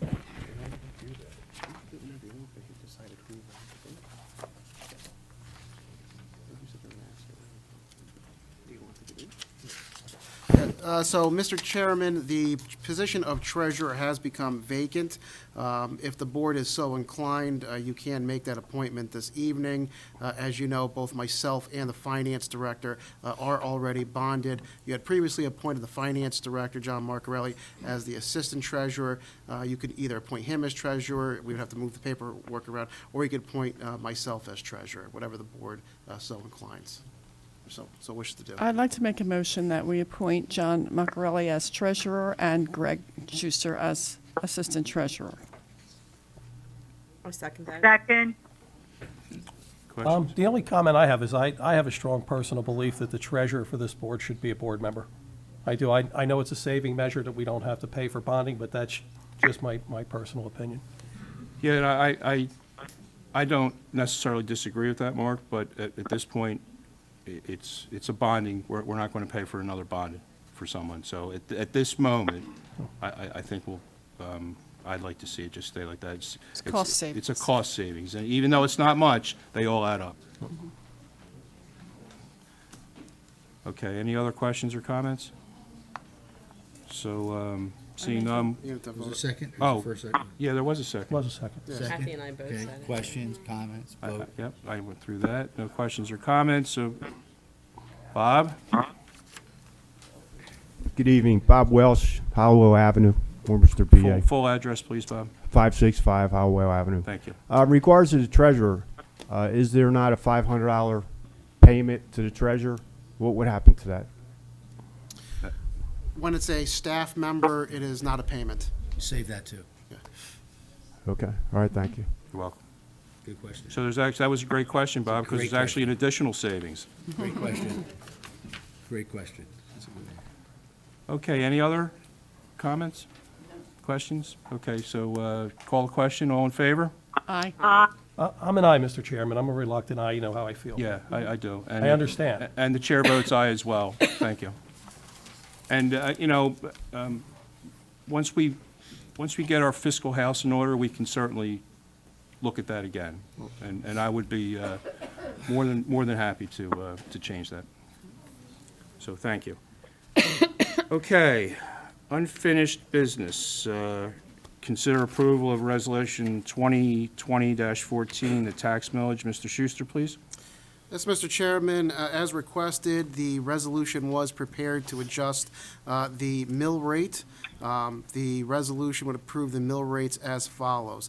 General Fund 14, Ambulance Fund 0.19, Fire Fund 1.5, Library Fund 1.85, Park and Recreation Fund 3.5, Debt Service Fund 2.02, for a total millage of 23.06. The trash fee remained the same at $440 per year, subject to a senior discount for residents 62 years of age or older of $55 per year, reducing that trash fee to $385 per year. Okay, thank you, Mr. Schuster. Is there a motion? Motion. Second? Second. Okay, motion by Kathy, second by Judy. Questions? Comments? All right. Seeing none, call the question. All in favor? Aye. I'm a no, Mr. Chairman. 1 no, 3 ayes, chair votes aye, it's 4-1. Okay, 4-1. 4-1, correct. Okay, so moving on, Mr. Schuster, please. Yes, the next item under unfinished business, Mr. Chairman, is Resolution 2020-15, which is withdrawing authorization for the solicitor to petition the court for the mill rate increase. Based on the action you just took, it is no longer required to go to court and seek authorization for a mill rate above 14. Okay, thank you. I'll make a motion to rescind the resolution. Okay, is there a second? Second by Mary. Any questions or comments? You made a motion to, Rescind the No, to- resolution. You wanna 2020. adopt. to adopt Resolution 2020-15, withdrawing authorization for the solicitor to petition the court for the millage rate increase, Right. correct? Right. Okay. Second. Any questions? Comments? No one? Thank you for the clarification, Randy Flager. You're very welcome. Any? Sure, Mike. Second item there? Second item. I just want to start off by saying, Start off with your name I'm and sorry, address, Mike please. Farris, 948 Cornell Drive. I'm not against lowering my taxes. I'm a big fan of paying less taxes, like probably everybody else in the room. But dropping from 19 to 14, from what I understand, that's roughly about $1.6 million ballpark. And when it was at 19, from what I understood, that we did basically just that budget and just went forward, we'd probably run out of money next year anyway. So now we're not only, I mean, it would assume that we'd run out of money, but there's another $1.6 million that need to be made up. And I mean, and anybody that's worked in business, they always say your biggest expense is people. And I know you said you have no desire to cut people. I don't see a whole lot of other options other than kind of rolling this into like long-term debt, which I'd be reluctant to do. I mean, we have $26 million in unfunded pension liabilities. We got the OPEB issue, which is coming up with all the people that potentially could retire in the next couple of years. And I would just rather not, make that a bigger debt going down for, kicking it down the road like that. So that's basically what I wanted to say is, I mean, other than cutting people, and we're not going to cut people, we're not going to sell assets. That's fine. I'm all for that. At least getting rid of the people, I'm all for. But I'm just not sure where else that money's going to come from. I mean, I've gone through the budget. I'm sure everybody else has too. And looks like to me the only other thing to do, and I'm not an expert, so just common sense guy, that just rolling it into like long-term debt like some other townships around here have done, I think is a bad idea. That's basically my my comment. Thank you, Mike. Thank you.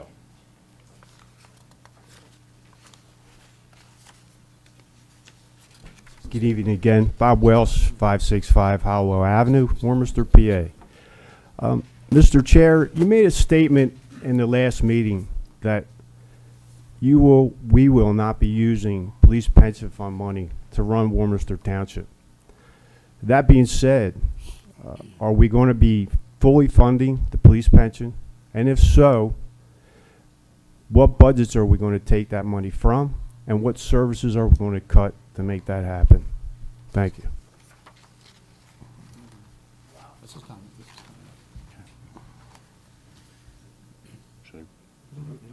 No, I don't have to. Well, Bob, to fully fund the pensions right now, when the stock market's at its fullest, would be sheer lunacy, especially when the correction comes, because your $30 million investment now is probably only going to be worth about $25 million, in 18 months when the correction happens. So we're going to gradually, just like it's called dollar cost averaging, we're going to gradually fund that pension and bring that balance up and up and up, and not fully fund it with the sale of assets, because that's. Well, I think Bob's question is this year coming with the amended budget. The budget that was passed at the last meeting had a fully funded pension at 8%, which are we still Yes. doing that with this Yes. proposed? Yes, we Okay. are. I think that was the question. Yeah, okay. Okay. Well, thank you. Okay. Any other questions? Statement. Sure, come on up. Thank you. It's a matter of history, because I have been so long in this township. I've literally learned English running around and taking care of Centennial School District with my children there. I want to remind everybody in this town, and you almost broke my heart insisting that you found a lot of problems with the backup for the money. But I'm going to explain it to you something. For years and years and years, we have been trying to stay low-key, so we don't have to go to court, and we don't have to become another township where there is only a mayor. That is why maybe we have been with the Democrats and the Republicans. I have always worked with every board, and I have been trying to be good friends with everybody. So let me explain it to you. For years and years and years in this township, we have been trying to make pennies last, so we didn't have to have a mayor. And that has been the whole story. So I don't appreciate you mentioning 5 times tonight, right here. I just met you, and you sound very nice, but you said you inherited and you inherited and you inherited. I don't like that situation saying you inherited. It means you had a board and you didn't like them, or you got elected because you got elected for a political problem, that's all. The township didn't know what's happening in here with the money. Only the people that run around like committee people and things like that. So it had nothing, you didn't get elected here because we had a money problem. You got elected because it was a political situation at the time. And let me tell you, we have been fighting in Warminster, every board that was elected, every board, at least since 1976, to make sure that we never went to the path of being too expensive and getting into having a mayor. We don't want that. We want to keep Warminster a township, and we want it nice and homey and saying to everybody, hi, how are you? Not knowing each other's neighbors. So I just wanted that little path of history, and I didn't say my name is Marie Brzezinski, 257 Barbara Lane, my new address. And I guess every time I move in a neighborhood, a supermarket follows me. Because it's serious. I moved into Roberts and Pathmark came there. So I would have to put a sign in my door saying, here comes Marie, and here comes another new supermarket. Thank you very much for everything. You're quite welcome. Thank you. And please, be patient, and let's be friends. That's all. Absolutely. That's my Everyone message. needs to be patient, and you're right. We're here To uh, be, to help to each other. serve the community and to fix our problems. That's correct. Yes, and you That's tell correct. us what we can do to make it better. Thank you very much. Thank you, Marie. Thank you. I That's a really, wonderful thing. really, from the bottom of my heart, that's all we want to do. We want this township to be nice. Yes, we And have a agree. beautiful library. And another beautiful supermarket. Yeah. Thank you. That reminds me, Aldi is still in the other place. We have the Aldi in County Line Road. No, that County Line Road all day left. Okay. I know. And the bank closed. No, the bank was another company, right? Thank you very much. Thank you, thank you. Any other comments? Oh, Bobby. Bobby? Oh, we're not gonna, we'll still have our date. I was just going to say, I lost my lunch. No, I'll take you to lunch anyway, okay? Bobby Loftus, Warminster Tax Collector. The budget that you just passed tonight, is that official? I would say yes. Okay, so I will get a letter tomorrow with the millage rate and so I can start printing bills? Yes, the 14 mils is, they just passed it, so that's. So it's yes. official? The item that's up now is to break up our date on the 13th. I'm sorry. Yeah. It's heartbreaking for me. I Somebody just want to had make do it. sure, It's you know, because I want to start doing tax certs correctly. No, we understand, and it's been approved. Can I say something else that has nothing to do with this? Or do I have to wait for public comment? You'd have to wait for public comment, I think, on that. I'm sorry. All right. She wants to get you. All right, any other comments, questions? Okay, seeing none, we'll call the question. All in favor? Aye. Aye. Chair votes aye, 5-0. Thank you. Okay, now we'll move on to new business. Chairman, can I bring something up under old business, with your permission? Yeah, sure. I guess. It was on the agenda and then taken off about replacing the, or filling the vacant seat on the planning commission for the alternate. You know, are we going to see that on the agenda sometime soon? Yes, yes, we will. Yeah, I'm thinking the next meeting. Okay. Okay, new business. Consider the agreement with consultant William McCauley.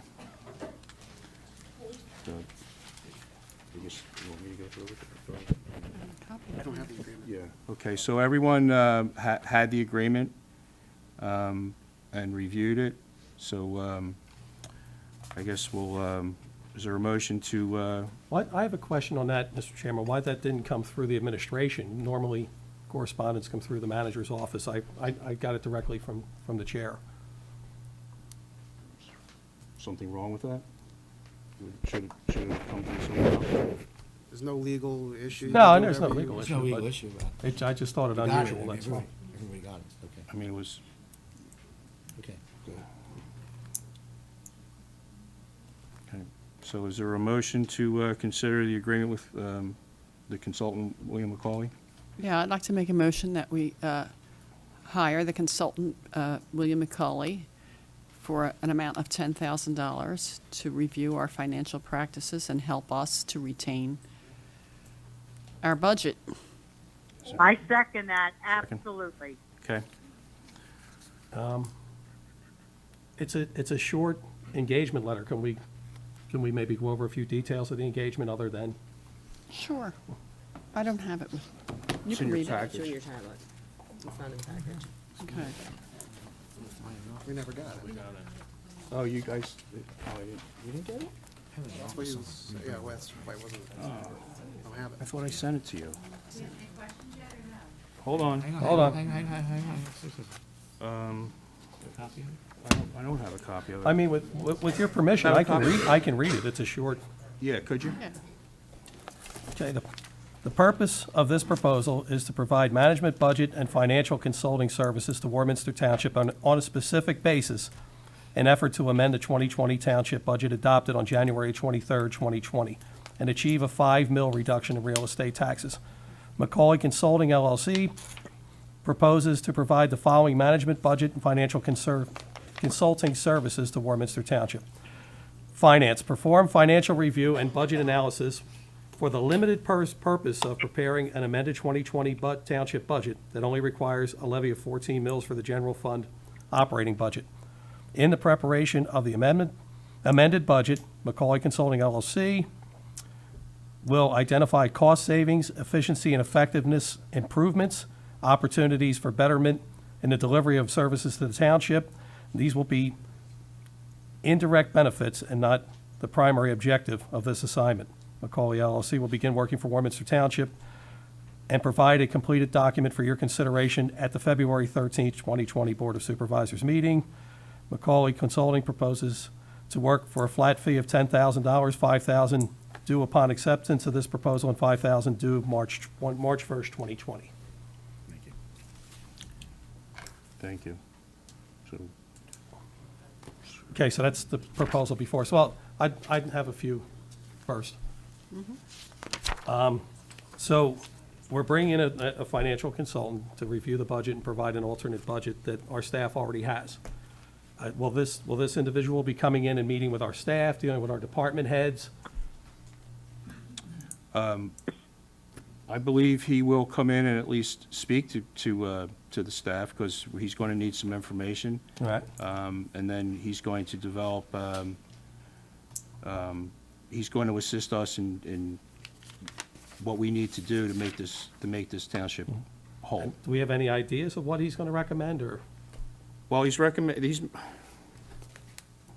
to do analysis first. he's going to do the analysis, okay, which he's trying to start now. Okay. And then he has a lot of recommendations on how to move money around and actually save us $1.5 million right off the bat.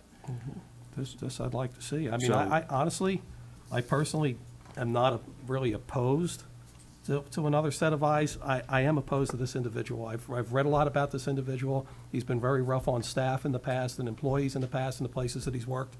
And I have a concern for our employees and our staff and the way they will be treated. I honestly do. He's actually, he is not going to be, that's Mr. Schuster's job. Right. He's going to be a consultant. He's going to look at our books, which is what we asked him to do. Right. And he's going to make recommendations, and we can adopt them or not. Right. A lot of them are fairly good ideas, and I'm going to let him present that. Right. But one thing I didn't want to do is I didn't want to go to DCED, because that's $75,000. Oh, absolutely. I'm a no on that. And we get maybe up to half of that reimbursed, and it's basically the same financial consultants that we're using now. So we wanted to get a fresh set of eyes on things, and this guy has, if you look at all the newspaper articles, he can be a little abrupt, but one thing he is good at is municipal budgets, and that's why we asked him to take a look. But we have the same concerns as you about our employees. Right. So, and we've made that clear, that we do not want to put it on the backs of our employees. And he seems, go ahead, Kathy. I'm sorry, I was just going to say, for $10,000 with the financial savvy that this gentleman has, I don't think it can hurt to have a fresh set of eyes to try to find some solutions to our financial situation. Well, I object to the eyes, honestly. So that's just my opinion. Okay. Thank you, Ms. I'd like to just say, when we in January at the reorganization, we said that we wanted to get a financial professional in here to help us to resolve some of these problems, because obviously it's a big problem and we can't just do it on our own, and we need somebody that's had this experience and has worked with it in other places and knows what they're doing. And I think it's a value, it's a contract that has value for us. And to have the savings that we're being told are there in the budget as it is substantial for a $10,000 investment. That's about 1%.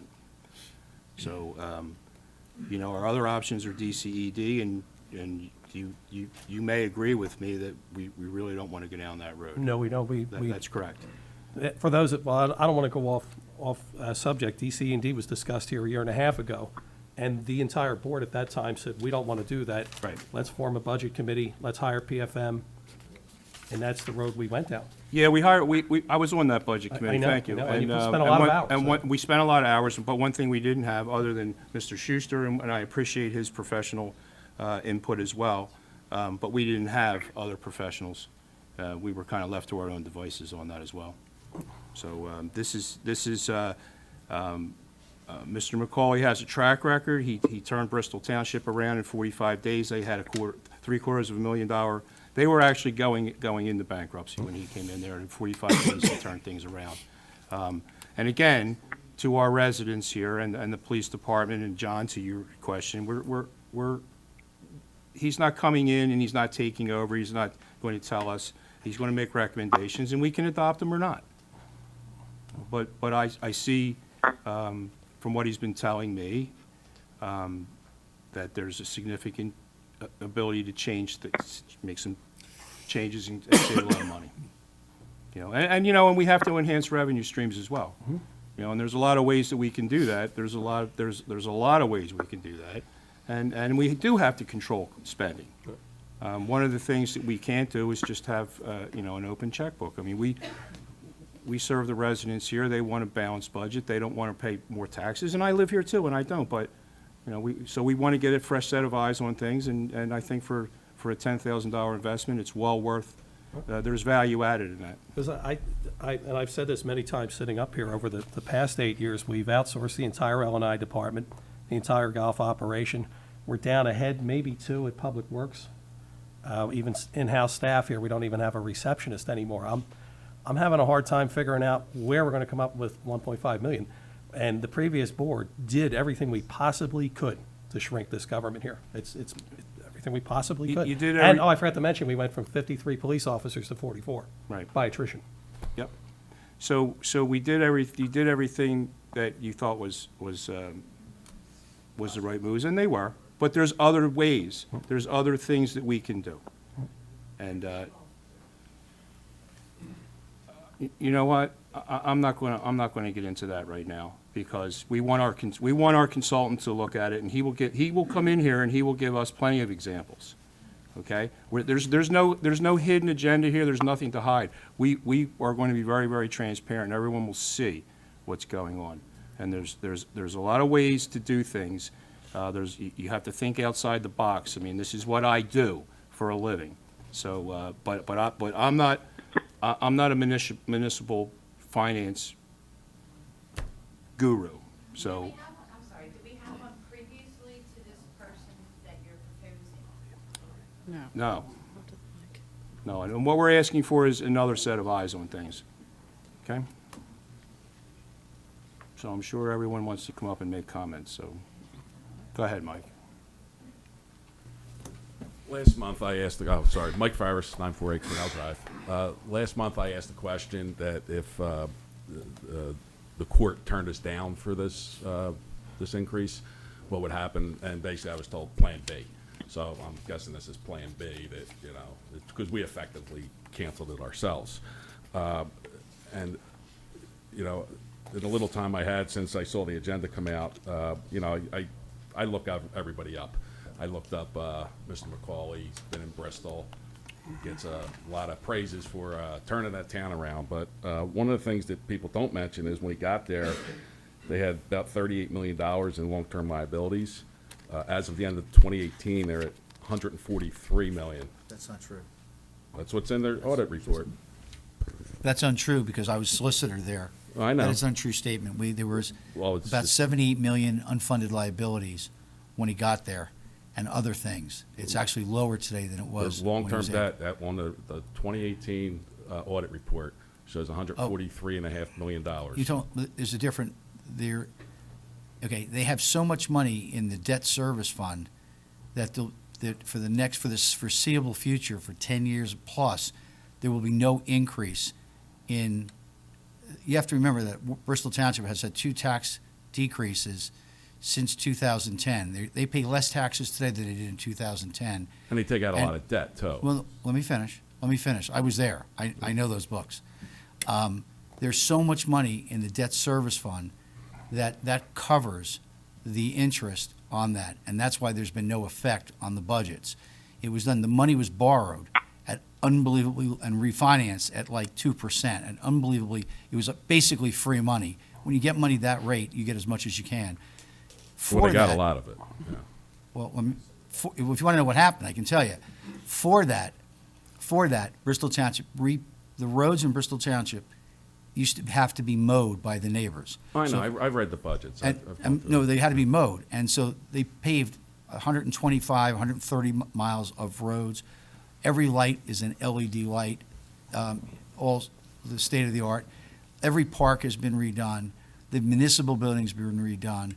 They're now doing water parks and all kinds of other things that were unimaginable, all while reducing taxes and increasing services. So that is an amazing record. Everybody has been coming over to say, how did you do it? And when it was my first assignment there, just so you know, was to figure out how to file bankruptcy to Bristol Township. That was the first assignment I was given in 2012. How do we file bankruptcy? And within 3 months, they no longer asked me that. My answer was it was a bad idea, but that's neither here nor there. The budget in 45 days, the structural deficit, which is what it was, they were borrowing, the previous boards had borrowed money to pay for groceries, essentially. It was wiped out. The township the bond rating has increased. The township's financial situation is considered really stellar, and that's why they get such low rates on their bond issues. So to say that they don't have any problems long term. They're in really good shape. Well, I'm just saying they have a lot of debt now. Well, they have debt, but it was if you borrow to pay groceries, it's a terrible idea. If you borrow because you've repaved all of your highways, done every one of your lights with LEDs, redid all of your parks, it was all done with long-term capital improvements. And again, I'm going to say it one last time, multi-millions of dollars were put into the reserve funds, and the proof is that the taxes are lower today than they were 10 years ago.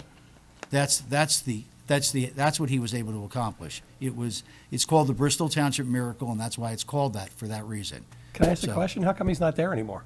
He retired.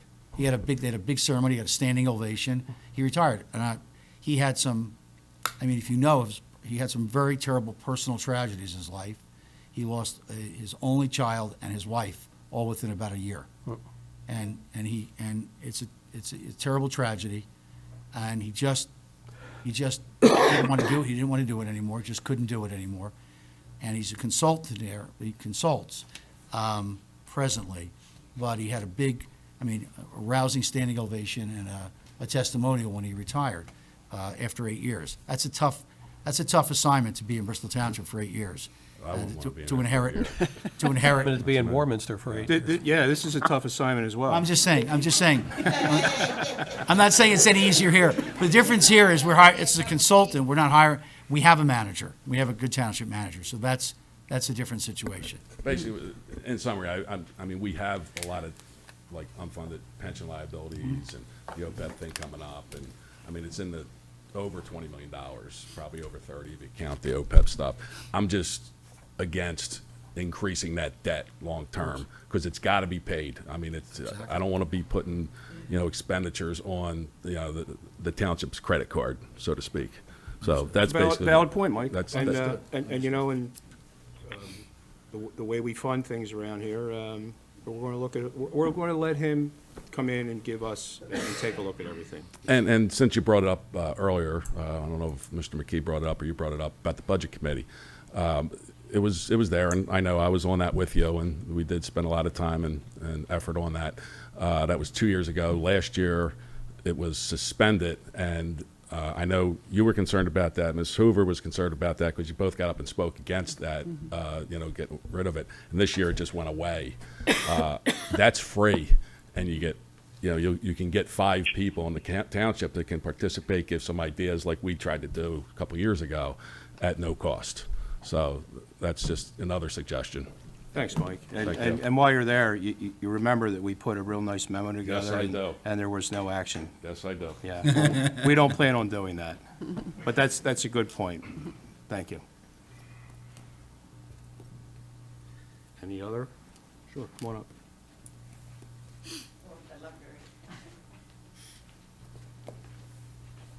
More than a comment, I guess want some clarification.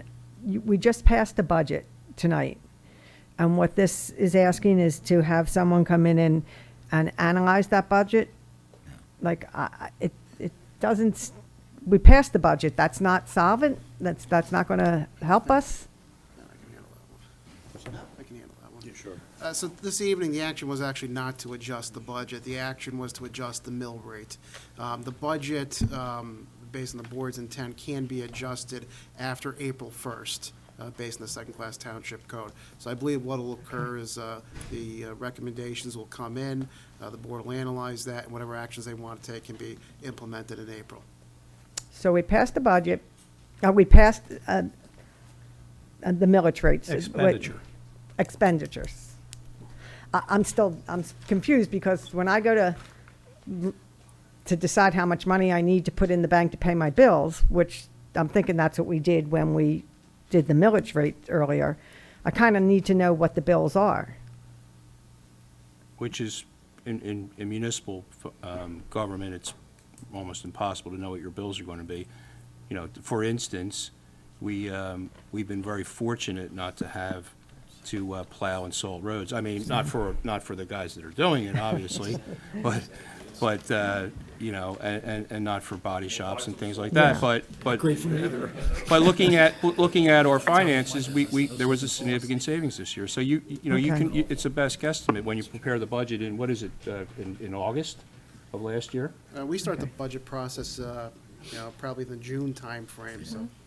June. Okay, so what this person's going to come in and is look at what you started in June preparing for Well, no, it's.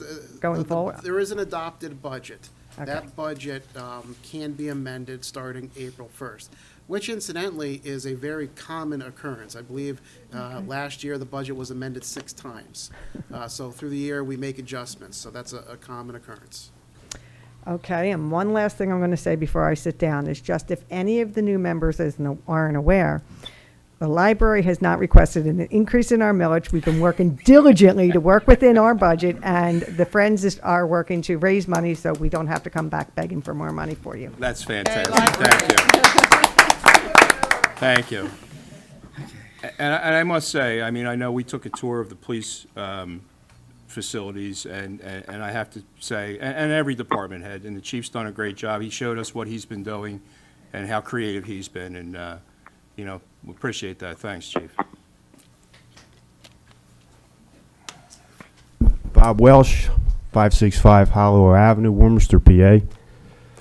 This consultant's going to be a $10,000 fee.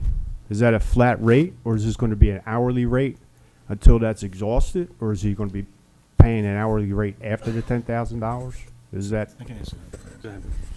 The way the contract's written, can I be heard? It's $10,000. If the Board of Supervisors wants to extend this contract, it's then hourly after that, if they should choose to do that. Do you have that But for rate? this- Yeah, but How much? for now, so I think I'm not looking at the contract, I think it's $145 an hour, 120, something like that per hour. I just remember, I don't remember the exact rate at this point. That's if there's a need. That's if there's a need. That's Yeah, correct. If there's a need. That's correct. Right, correct.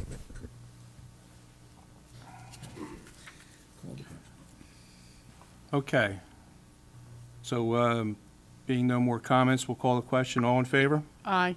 Aye. All opposed? I'm a no, Mr. Chairman. Thank you. The chair votes aye, 4-1. Thank you. All right, what else do we have? Okay, the township manager announcements. Mr. Schuster? Thank you, Mr. Chairman. For the next meeting, the things we have scheduled for that evening include the zoning ordinance, which has been previously passed and sent to you for your action. You'll most likely see the initial financing discussion for the Warminster Community Park project. Those bids have been released. Additionally, we'll also have the Park and Rec ordinance that you authorized advertisement of this evening. And finally, unless there's any objection, it does not appear that there's any need for the meeting on the 13th, so that meeting would be canceled. Thank you very much. No objection. I don't think I've ever seen you object to that. Okay, thank you, Mr. Schuster. So, moving on, We'll open to the second round of public comment.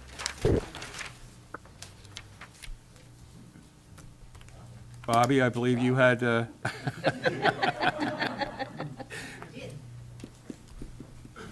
you very much. You're welcome. I'm sorry I was late to tonight's meeting. The reason I was late was because I attended the Bucks County Tax Collectors Association meeting. And the reason I'm saying that is we held it at Five Ponds. And I have to tell you what a wonderful job they did. The food was excellent, the service was superb, and the price was really great. We went from a country club to Five Ponds, and everything was just as wonderful. So well done to Great. Five Ponds. Thank you, thank you. And we've held we held an EAC summit there with all the environmental advisory councils from Montgomery and Bucks County, and they did a fantastic job there as well. Oh, the brownies were delicious tonight. Yeah, You didn't you're bring us making me any. hungry. So I just wanted to tell you, kudos to Five Ponds. They did a wonderful job. Pass that along. Thank you, Okay. thank you. Yeah, those guys are really doing great over there. Yeah. They really are. They've turned our golf course around, in my opinion. They really have.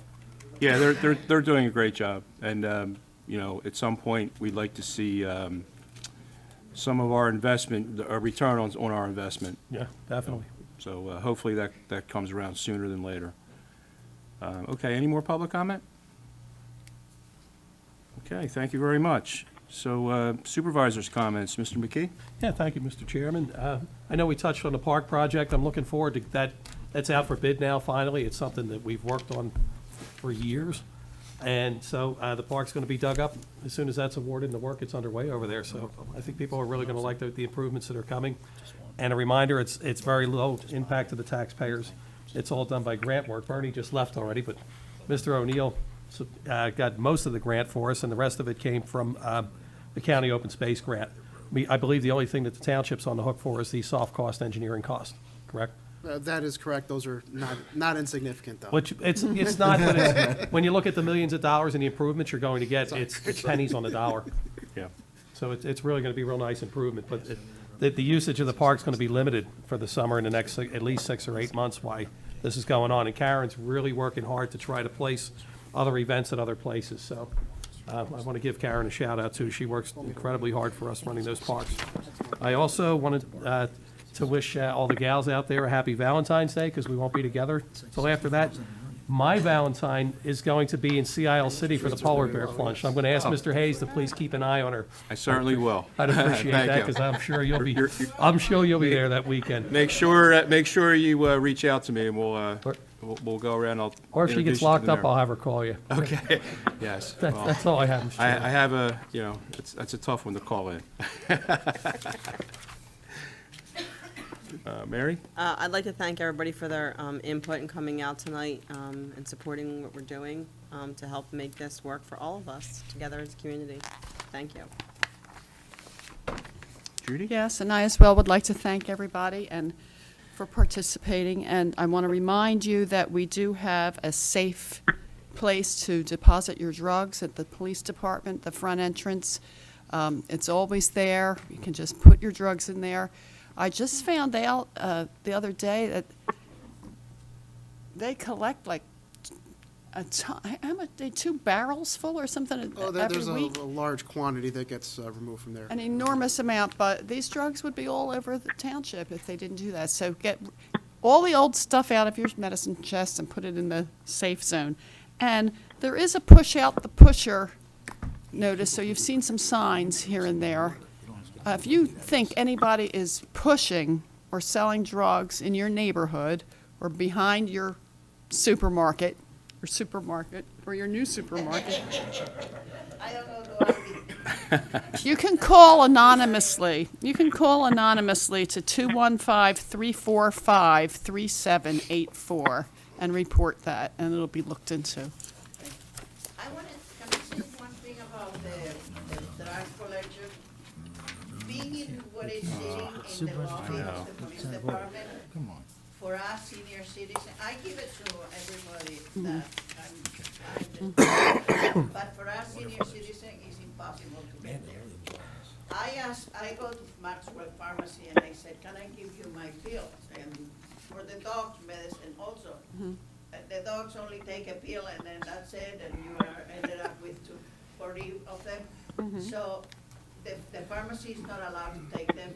No. And the lobby of the police department is impossible to climb this door. That's harassment. I give it to my friends. Well, I would consider you give it to your friends because it wouldn't be really, it's a safety issue. You can't just have depositories all over the town. Yeah. I'm the only one that knows about that. Maybe you can make a thing in the senior citizen center to tell the seniors to give it to their friends to be in the pills. That's it. Okay. Let me explain it to you. Thank you. When I came to this township, the pills were dumped in the bathroom, and the people didn't care. Okay, well, we have a way to do it now. To do that. Well, thank you. Thanks very much. Kathy, do you have any comments? Yes. I would like to thank everyone for their prayers, sympathy, condolences on the passing of my mom. I also would like to thank you, all the professionals, Mr. Schuster, Mr. Kenner, Mr. Flager, for all of your excellent professional advice tonight. I also am looking forward to working with the new financial consultant for $10,000 to take a look and help us out of our financial crisis to begin with. I think it's worth a try to do everything we can to find solutions to our crisis. Thank you. Thank you, Kathy. And I would like to thank everyone for coming out tonight, and I also like to thank everyone for their patience with the issues that the township faces, not just the budgetary issues, but all the issues we face. And a shout out to all the department heads. They were gracious enough to, right in this room, they sat down, we met them all, they told us what they do, what their plans are, their long and short-term goals. And I appreciate all the input from the staff and department heads, including the Chief Donnelly. He was very gracious to take us through the facility and show us what a great job he's done with the shoestring budget. So thanks again. One more shout out to Rite Aid. Rite Aid gave us a new safe for the drugs outside in the lobby and the police, and it now says Rite Aid all over it, but you can put your drugs in there. Thank you. Sell them and get rid of them. It's all a beautiful thing. Okay. So, again, thanks for everyone to come out. Motion to adjourn? Motion. Thank you. Chris, welcome back.